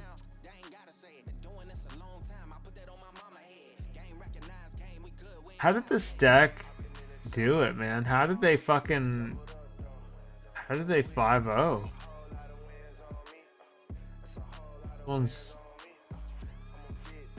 Yeah, I remember this card. Enters the battlefield, draw a card. Because it fueled their Nykthos. That's what it was. Like, you had this card. It was such a non-playable card, but it fuels their Nykthos. Yeah, this one was the super duper.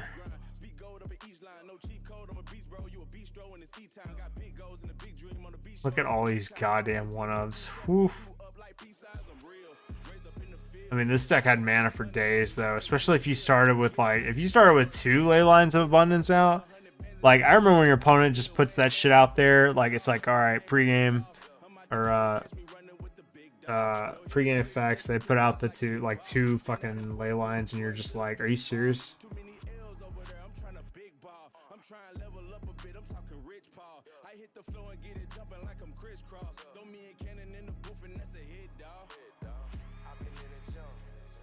God Pharaoh's fucking statue. Triad Arbor. It taps for 2 with Leyline of Abundance. Sick.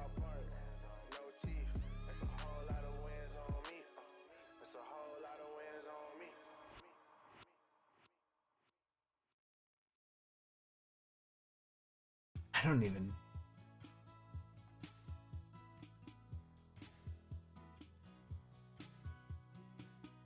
Yeah, baby. Okay. Okay. Permanents. Hold on. Each permanent card in your starting deck has an activated ability. Abilities to activate that aren't mana abilities cost 2 less to activate. This effect can't reduce the mana in that cost to less than 1 mana. So how did they do it?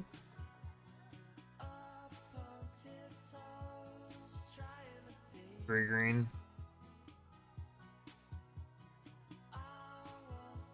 Oh, here we go.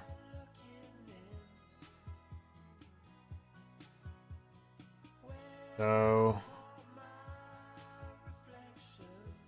this would Umbral Mana or Mantle would tap for 1 or untap the creature for 1 mana, and then they would just tap it, and basically like that would be it.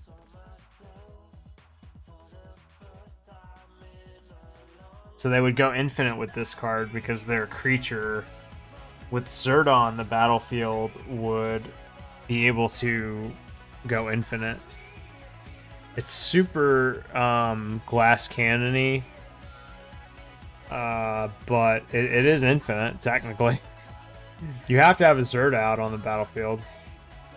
Although, never mind, you don't necessarily have to have a Zerda because this doesn't. Is it not showing it? I was gonna say without Zerda, if you had Leyline of Abundance, you could also, like, you would have to have 2 Leylines of Abundance out, right? But you could technically go infinite with the Birds of Paradise and 2 Leylines of Abundance, because you would tap for 3, untap it, tap for 3, etc. You get the idea. You make infinite mana. So that is technically also a way to do it. Oh, they do have Leyline Abundant. Okay. And only 3 of them, too. What nonsense. It's kind of neat, though. It's kind of a cool combo.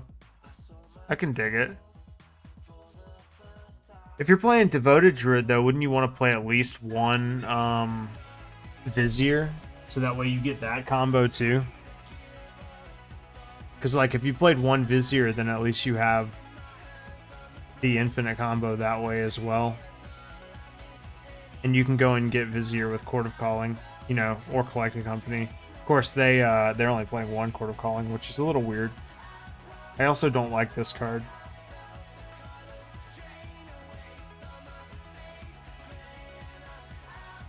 Azuri is obviously, like, you don't necessarily need a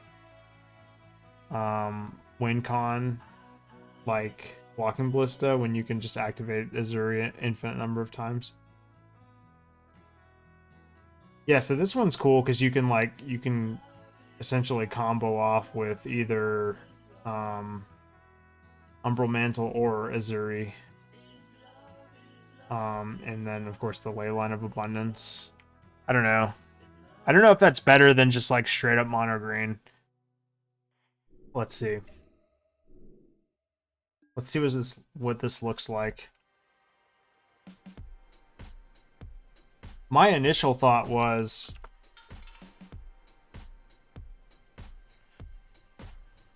to use the new Anthem. So let's go like Leyline of Abundance.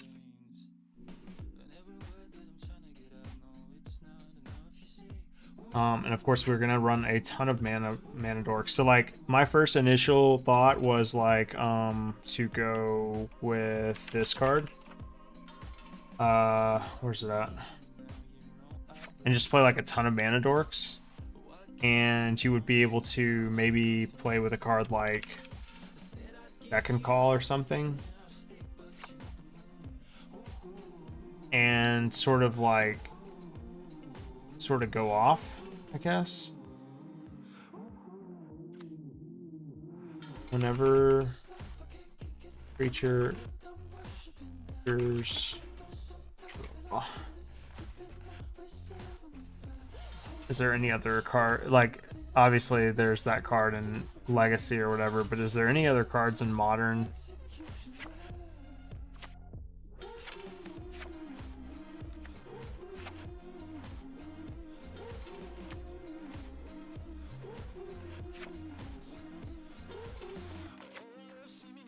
Trying to see if there's any other creature cards in Modern that like do the same thing. There it is, Rite of Harmony. Sort of like Beck and Call, but it's Selesnya, obviously. That doesn't work. I don't know, just kind of like thinking about our options, you know? This is clearly going to be like kind of a combo deck. If you want to get real glass cannon, you can run like what's the card called? Chancellor.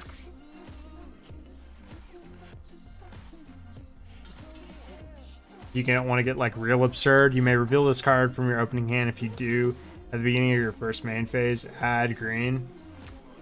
And then like do like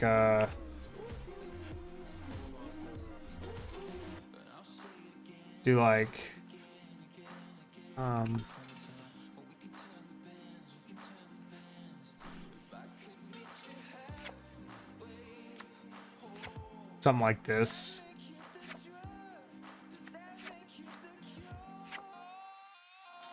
If you wanted to, you know, like if you wanted to get them, so to speak. Like I've gotten a lot of people with this card, Hall of the Bandit Lord. Like you play it with Devoted Druid combo, and you can turn 2 people. But you have to play. Well, with this one you wouldn't have to. You basically play gemstones, and you play you can play like a couple of Manamorphose, and that way you can tap your Devoted Druid, play Manamorphose, play Vizier, and then win the game, basically. But maybe we won't do that. I don't know. I'm just spitballing here. I'm just throwing stuff out there. Modern is in a ridiculous place, so like you kind of have to be like cheesy to win. You know what I mean? You got to think about like the freest of the free. You know, which is what people are doing. They're just casting like free spells for nothing. Force of Negation, Solitude, Fury. You know, Ragavan, get a bunch of free mana. So I don't know. I'm just throwing stuff out there. But like maybe like something like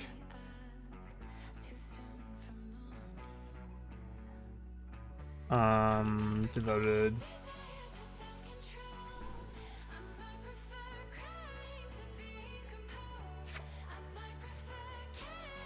You may begin the game with it on the battlefield.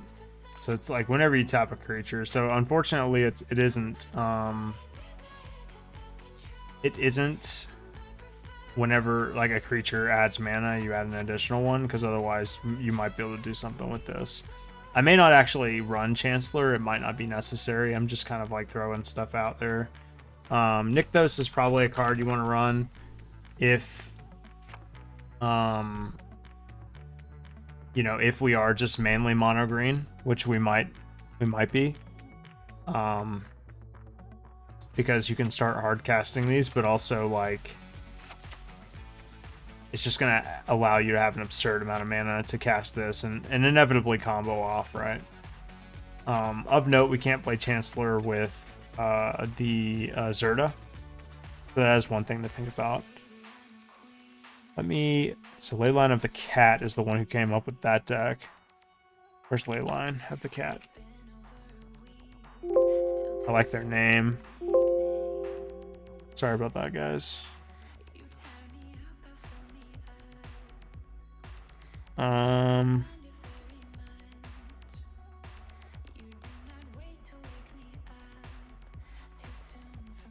Where is their deck? Okay, there it is. Okay, so I want to keep their deck up. I want to keep the Zerta deck up. that they played. Because that one was really interesting. I did play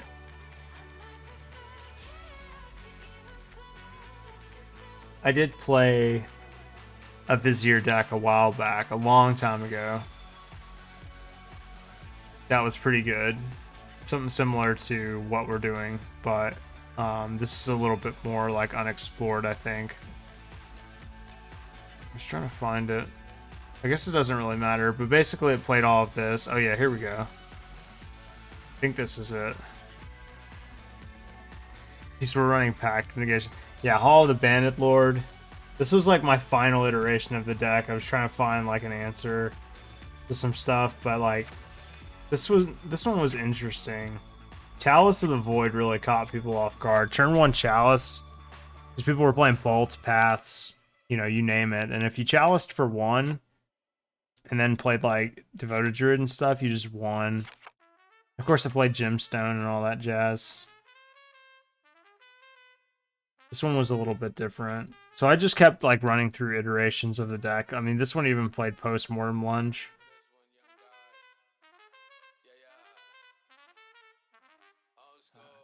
Yeah, I was basically just trying to find... This one was interesting. Retreat to Coral Helm, Knight of the Reliquary. Pact of Negation, bro. All in.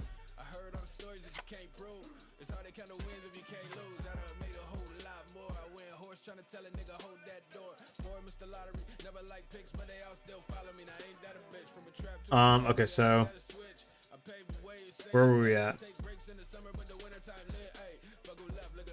We were at what was it called? Leyline.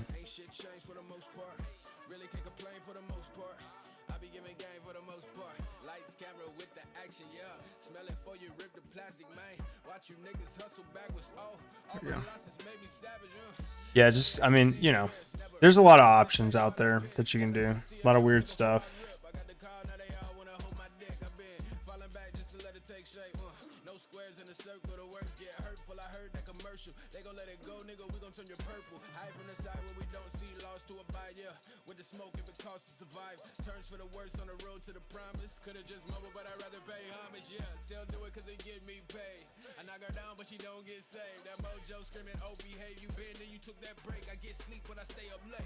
So Vivian was like their wish card, I guess. Interesting. So yeah, they just played a wish board. 4 ley lines, 4 Once Upon a Times, of course.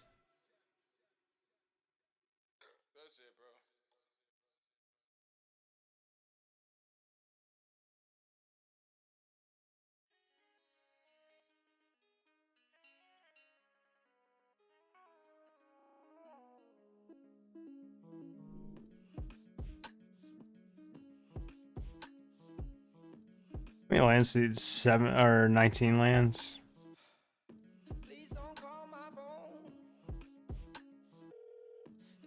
The Elves one played 17 lands. Wow, that's not a lot at all.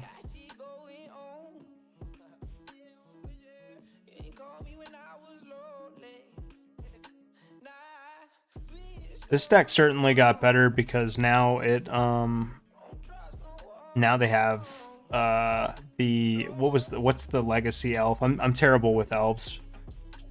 I almost said Scrib Ranger. That's definitely not right.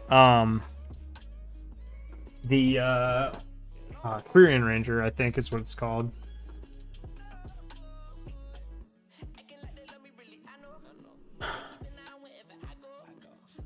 Let's see. What's it called?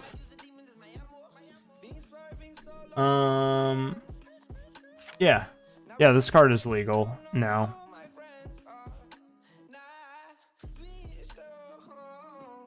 So maybe it's just better to go like elves with this deck. With Leyline of Abundance. What are elves doing right now? What's elves doing? Decks. Metagame. Modern. Quirion Ranger. Such a cool card. I'm sure people in Legacy would definitely disagree, but it is a house for sure. I thought this card, if this card ever got printed in Modern, I was like, there's no way. This card's sure it's just way too good for Modern. I thought anyway. I thought if this card ever got printed, I was like, then it's over for Modern. Like, elves would just be way too powerful.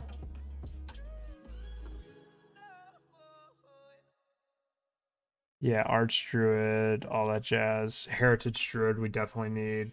So let's go like cut these. The Ranger.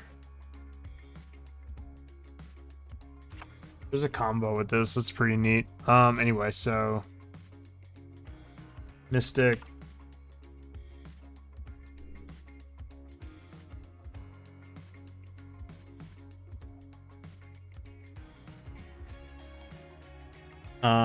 We don't actually need Nykthos in this version. Nor do we need Chancellor of the Annex. Let's see. So, Land of Werewolves.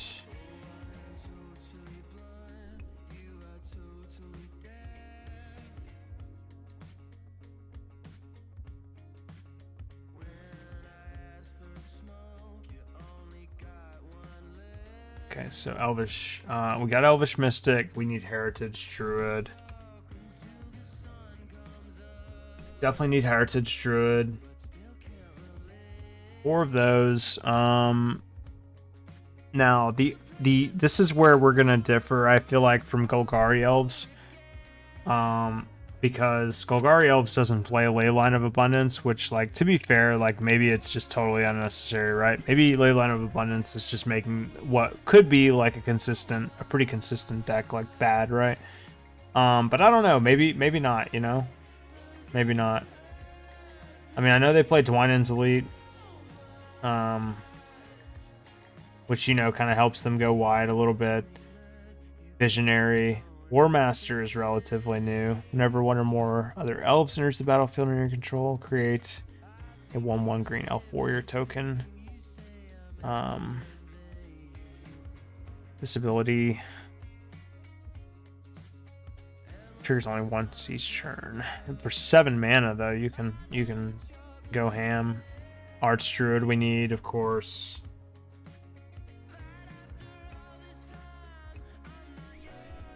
Archdruid is a must-have. Let's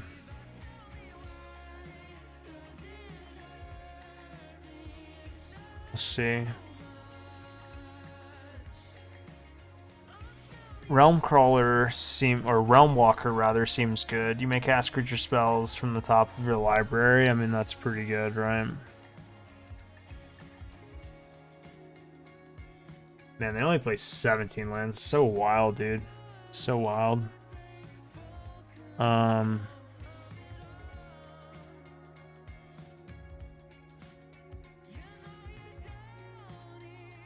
The big difference is, like, they play Umbral Mantle, which is like, so Umbral Mantle is, you know, very interesting. It is basically like their version of Shaman of the Pact, except it's infinite with Leyline of Abundance. The problem is, like, Shaman of the Pact is basically good by itself, right? Umbral Mantle requires some work. It requires you to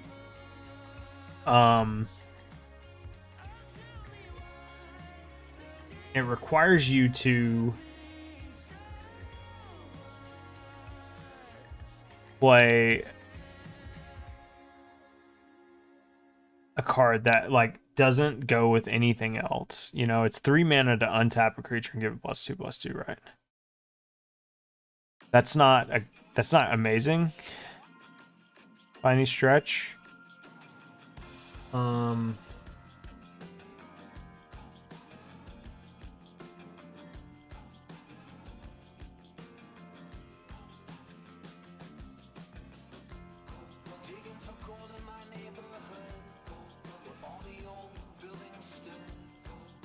So basically I got like 10 more slots.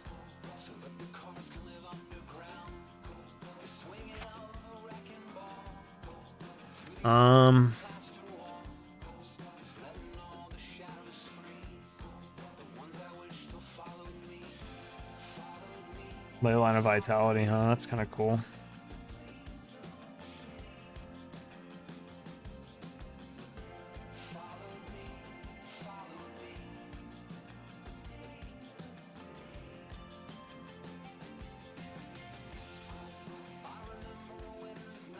We definitely need collected company. That's a must.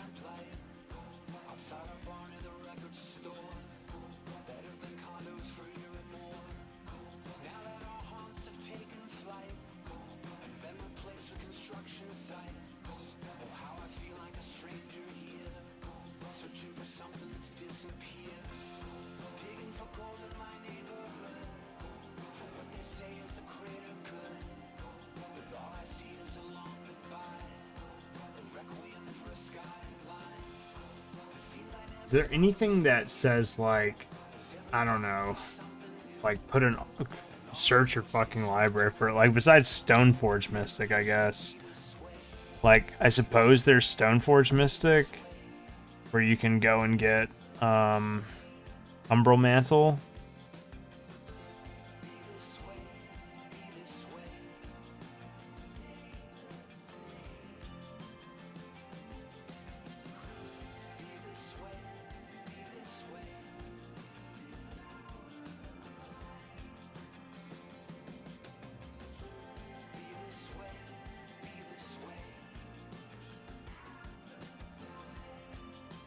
Stoneforge Mystic.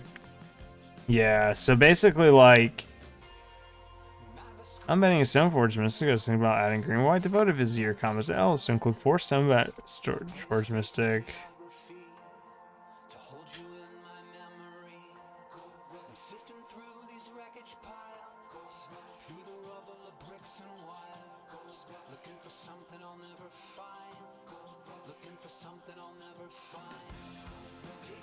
Leyline Missouri.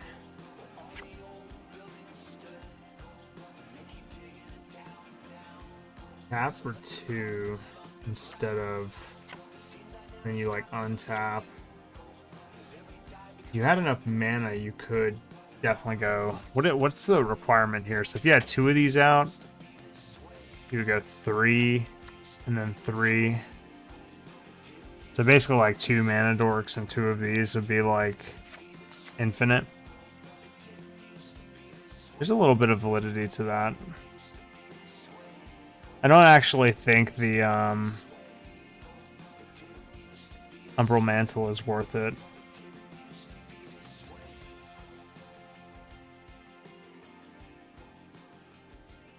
Love you, babe.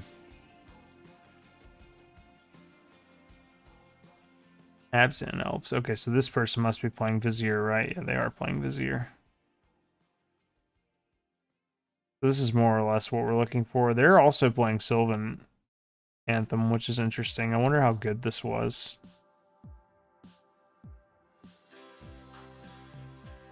This was more recent. Oh, they're playing Grist, huh? Kind of cool.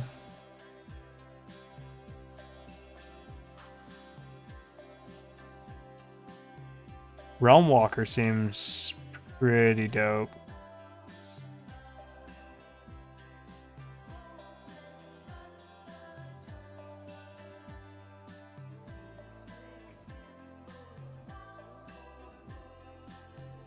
What's he doing? Hey, buddy. Yo, buddy. Oh, crazy boy.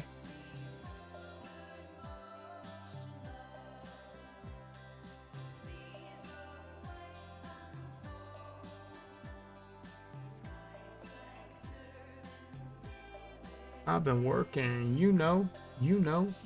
She be twerking. Hey, little buddy. Hey, little buddy. Hey, why you smell so good, huh? Why you smell so good? Why you smell so good?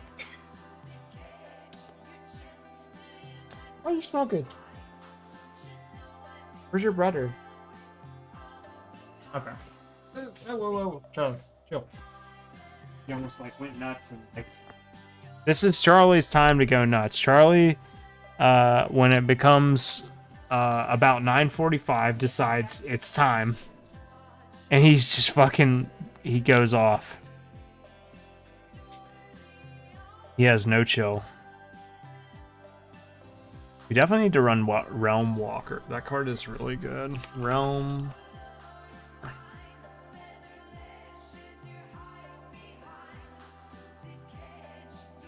Yeah, that card's very good.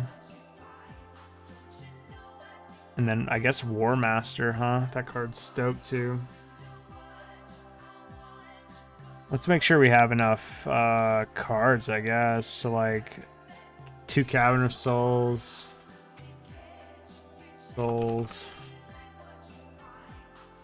just gonna copy their mana base because I'll be honest, I'm not an Elves player by any stretch. As you can see, I can't even spell the card Forest. So I'm gonna be taking their word for it, big time.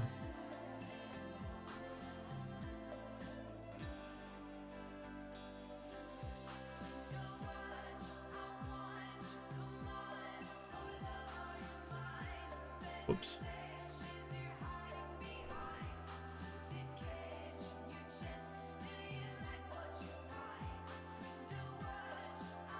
I'm playing one Horizon Canopy, huh? I like... They're playing a Grist in the sideboard.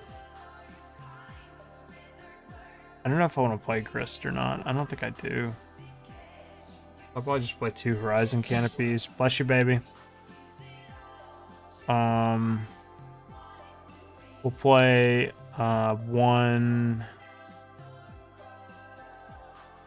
Temple Garden.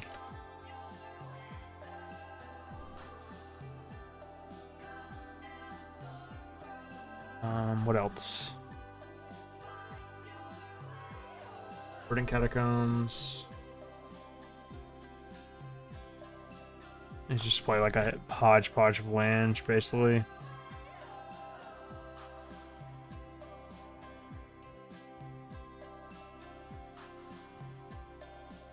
And they play 2, or let's see.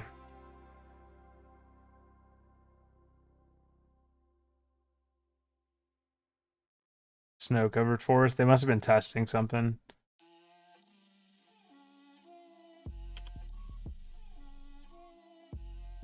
Must have been testing something. Anytime I see like 3 forests and a snow-covered forest, I'm like, oh, okay, you were just trying to see like what that card would have been.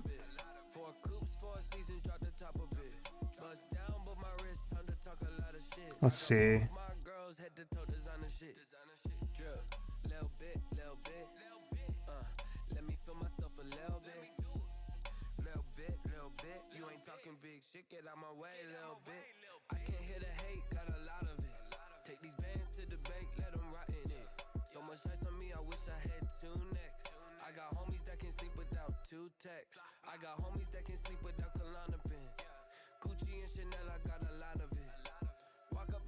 What am I missing here? 3 forests. Well, 4 forests. Temple Garden.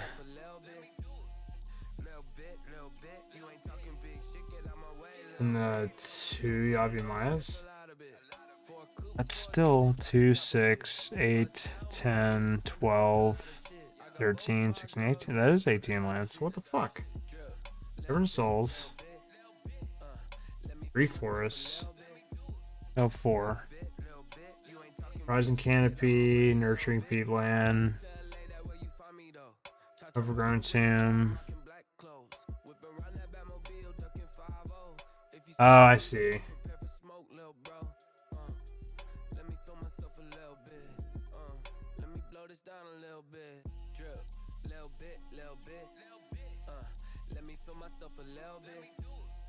And then we would play like another Yavimaya. Maybe.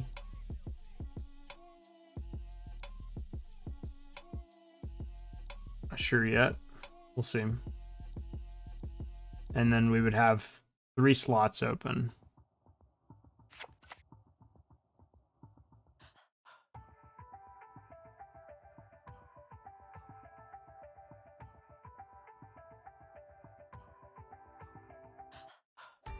Should play like Court of Callings, basically.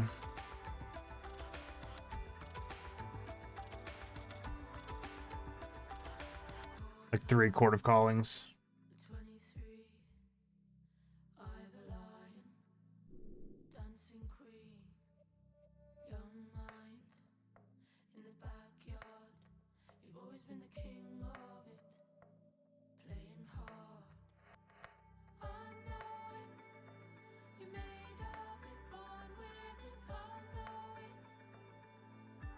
How worth it is it to play Leyline of Abundance here?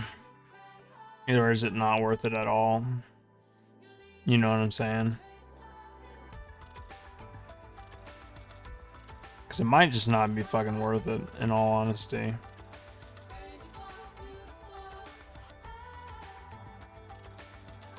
I've always felt like people really sleep on elves. My friend actually like strictly plays elves in Modern, and I feel like it's always been like pretty decent. But I don't know.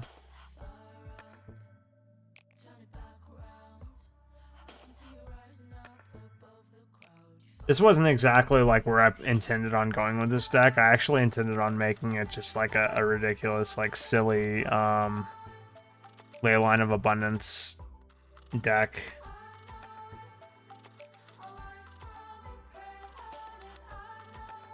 And then just play like a full ensemble of Sylvan Anthems.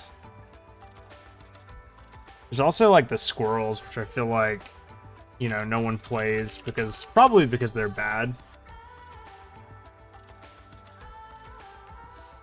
What are you doing, cat? I don't know.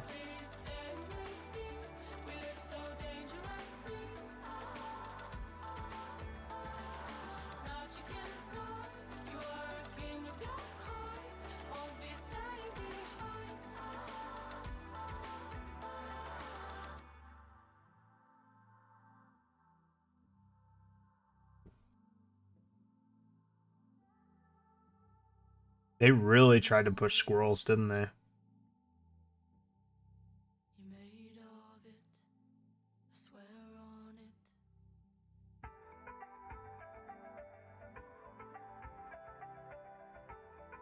What?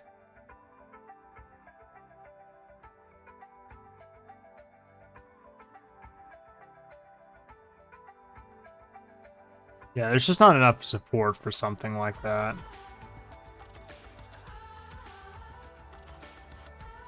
I'm gonna do one more thing, and then I think I'm gonna call it good. But this is gonna be like the real like idea that I had, I guess. For this. So we'll see how this goes. Oh my goodness, my cat is going nuts, dude. Like, what is he doing? Okay. Check it out. Bear with me here. This is about to get weird.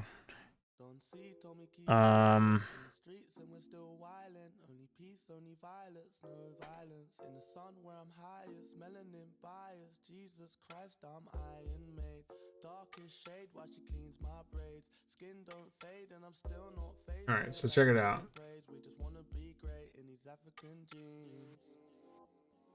The Leyline of Abundance. And you just play like... You just play like...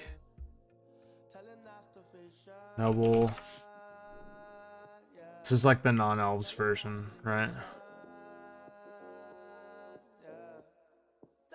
But you're gonna go like full green.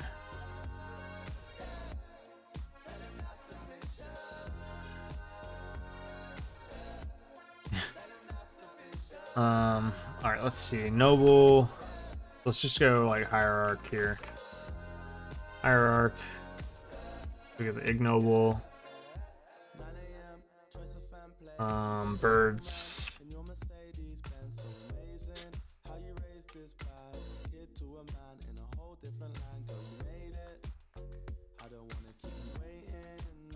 Is there anything that says return creatures to their owner's hand? Like return all creatures to their owner's hand or some shit.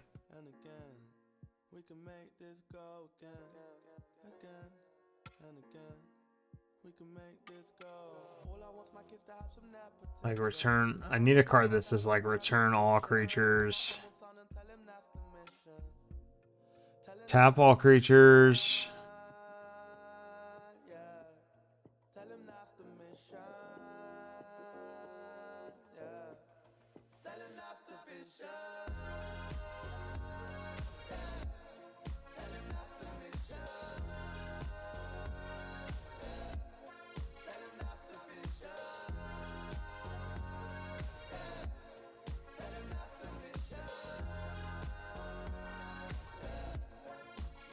Nothing that says like return all creatures to their owner's hand except for like Cyclonic Rift, right? That's like in green, so let's just check like everything, I guess. Sun. I can't deal with you, man. Return to their hands all creatures with toughness less than or equal to the number of islands you control. Well, that doesn't quite work out, does it? There's evacuation.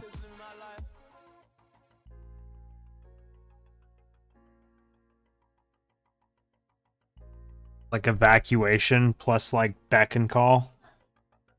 Like float a ton of mana. Good God.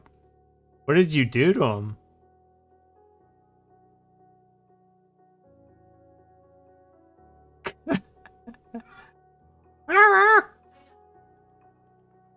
This one's interesting. It costs one less mana, but it does what we want it to do.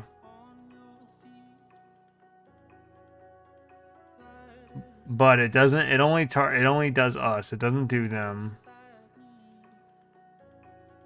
Turn all creatures to their owner's hand except for Krakens. So this kind of does it, right? This does what we want it to do. But it's double blue, so we have to keep that in mind. There's Part the Veil and there's this.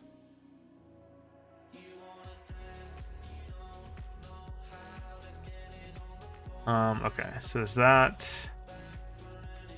And then there's like beck and call, right? And we're only really interested in back. Whenever a creature. There's battlefield, you may draw a card. So like you're essentially doing like you're tapping a bunch of mana. And then you're casting a bunch of creatures.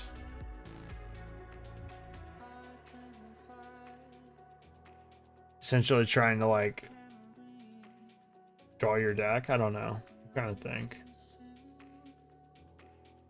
I think that might just be too cute. I don't think that's gonna work. The problem is you can't. The creatures don't enter hasting, so like you can't really take advantage of that. You know. I don't know. I was trying to think of something. Like maybe that's not where we want to be at. And Coco is probably not necessary either, because we're not really trying to do that with this.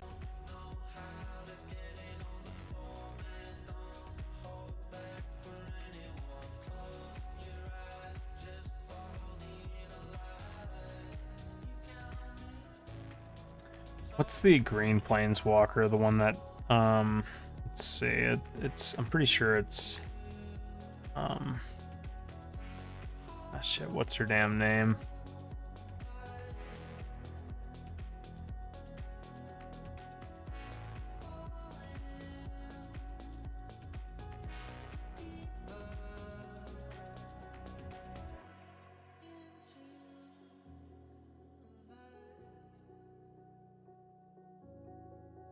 Can't remember her name for the life of me. Oh well, I'll look it up right here. Modern. Leyline of Abundance. Card that has not seen play in like a million fucking years.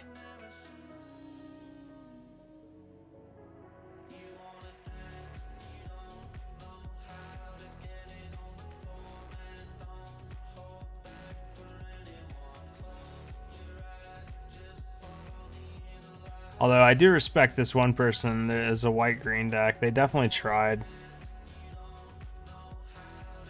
Devoted Devastation. This was a Devoted Devastation deck that played it. They played Freed from the Real. Just sort of what we're trying to go for. It. Not quite there. Buddy. Kinnan also works too.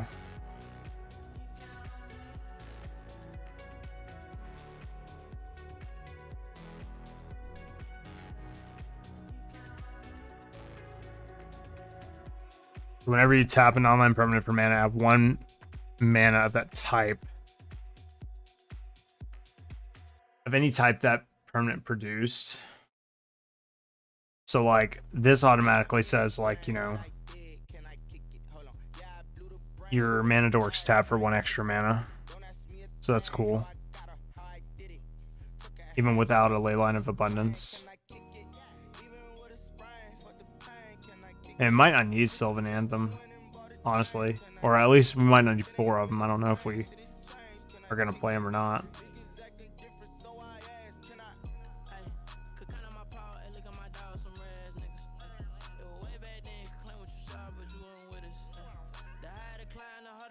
There's Vizier. Breed from the Real.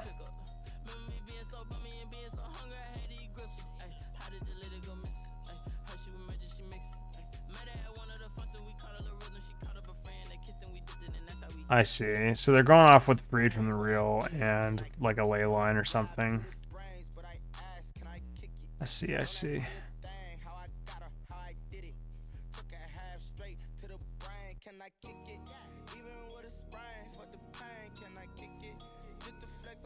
Isn't there like an intruder alarm? What's training ground say again? Activated abilities. If creature you control has 2 less to activate. Okay, so that doesn't quite work.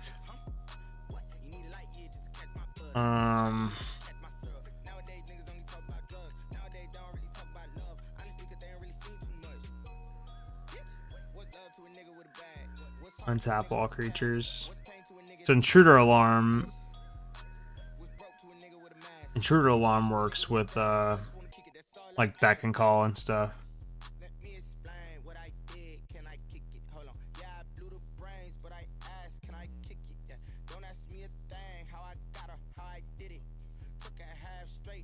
But like once they see the combo, it's like super dead, right? Because like it's very glass cannon. I was thinking more or less like something along the lines of like the mono green versions of this, which played Vivian. That's the card I was looking for. Vivian.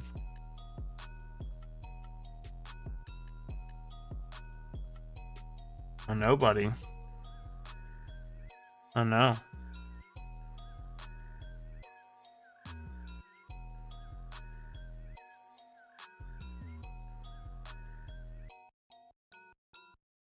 You'd play like Nykthos.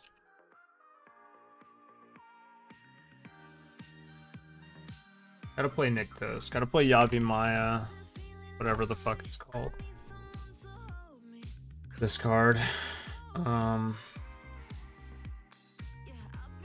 Maybe even 2 of them, depending, you know?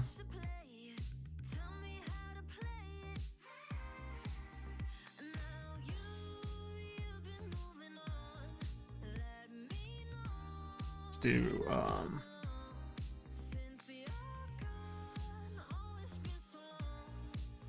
20 lands. Let's see. Probably have to cut something here. We'll see. Misty Rainforest.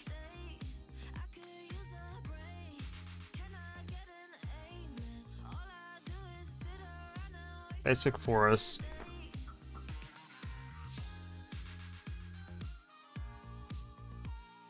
I wish I knew what my cat was doing.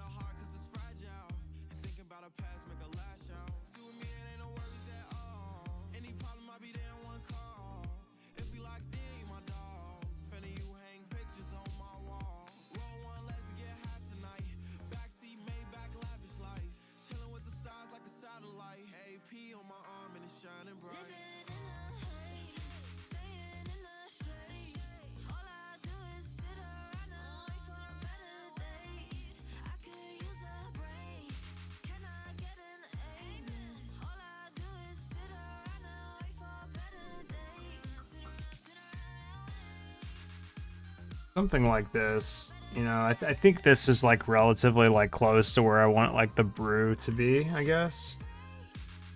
I don't know about the Kinnan. I think that might just be kind of cute. I don't think it's actually good. Like basically you're just trying to resolve a Vivian. Like that's really all there is to it.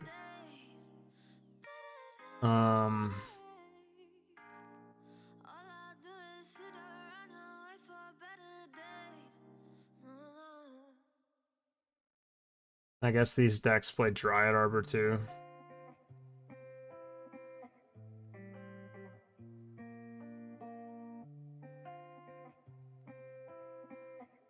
Probably play like 2 of these. Dryad Arbor.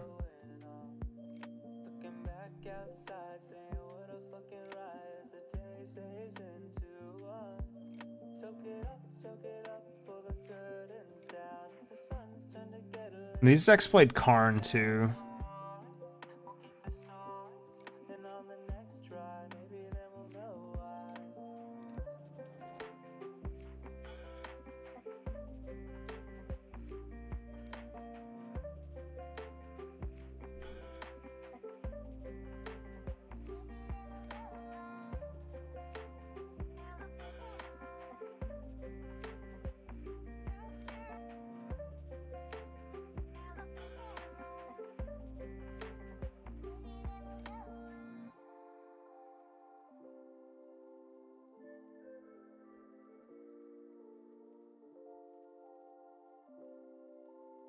How many dorks is that? 4, 8, 12. Burning Tree Emissary allowed you to like cast, you know, more mana dorks or whatever. Or Karn, I mean, depending. Oath of Nissa helped you find not only lands, but also like, you know, creatures and planeswalkers. So it basically dug you cantripped for Karn or Vivian, because that card was very important. Like, this was very much a 2-card combo deck.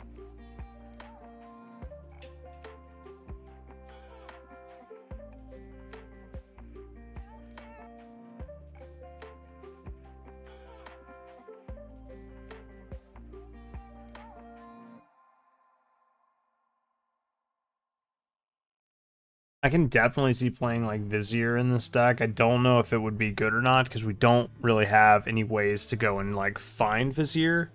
That is more or less like good for collected company decks and decks that are playing Port of Calling. You know, and or any of the other, I guess like Hour of Devastation is good too. Right now, I feel like I'm doing a little too much. I think Sylvan Anthem is probably not worth it. You know. Initially, I was thinking like Beck and Call nonsense. With like Intruder Alarm or something.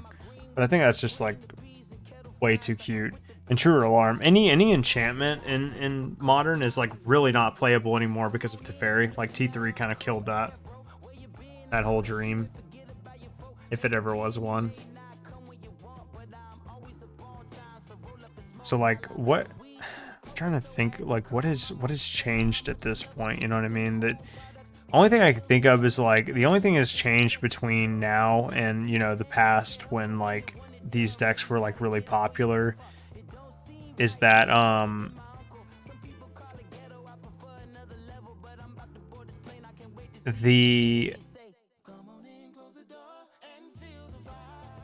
of the cards got banned,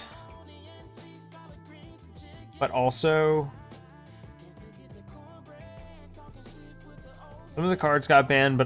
like a few cards got printed. Superior Ranger was like one of the cards that got printed that was like pretty interesting and might just warrant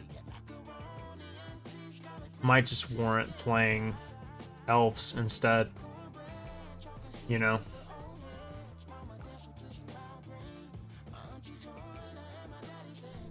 Because with Ranger, I mean, even though like you have to like return forests and all that shit, you can like untap an elf and like, you know, do your thing there. I don't know. It's a work in progress, I guess. Probably not really going anywhere anytime soon. Like, these were cool, but it's also possible that you maybe don't ramp into a 4-mana Planeswalker and you just go, like, for more creatures instead, you know? I could definitely see that being better. There was also, like, the spike feeder thing.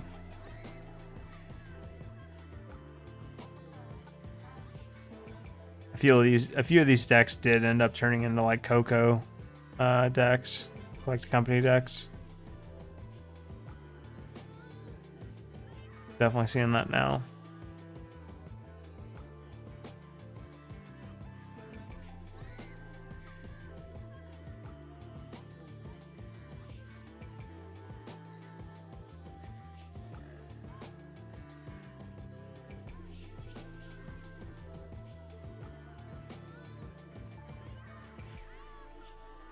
It's definitely interesting.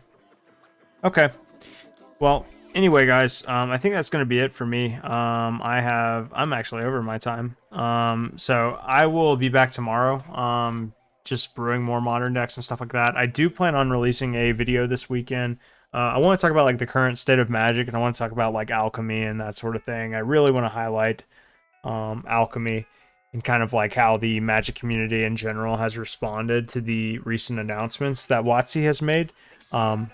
Obviously, I don't have to be filtered or anything like that. I can kind of vocalize my opinion without fear of like blowback or anything. And I feel like that's something that a lot of content creators don't have the freedom to do. Respectfully to them, obviously they have a agreement with WotC, and you know they're sort of sequestered in that regard. But for me, I can say whatever I want, and if I'm dissatisfied with a product or content that they create, I can definitely vocalize that. So I want to do that. I want to create a video this weekend, and I'll probably drop that on Sunday, so definitely be on the lookout for that. But tomorrow is likely going to be a variety stream, so we might play like some Halo or something like that. You know, it all depends. We'll see how we're all feeling. But yeah, thank you guys so much for chilling out and hanging out. And by the way, if you are interested, the Discord is open, so if you're interested in joining, we have a pretty cool community, a lot of players that just play different games, not necessarily Magic, but we also share like our animals, our pets, food, Magic related content, game related content, memes, you name it. So if you're interested, that is pretty much posted everywhere. It's on my social media, it's on my Twitch, it's on my Twitter. Feel free to hop on in. The invites are open forever. But with that, guys, I'm going to leave you guys. Please have a great rest of your night. I hope tomorrow is your Friday, as it was mine. And you guys have a great rest of your weekend, and be safe. And I'll see y'all hopefully tomorrow.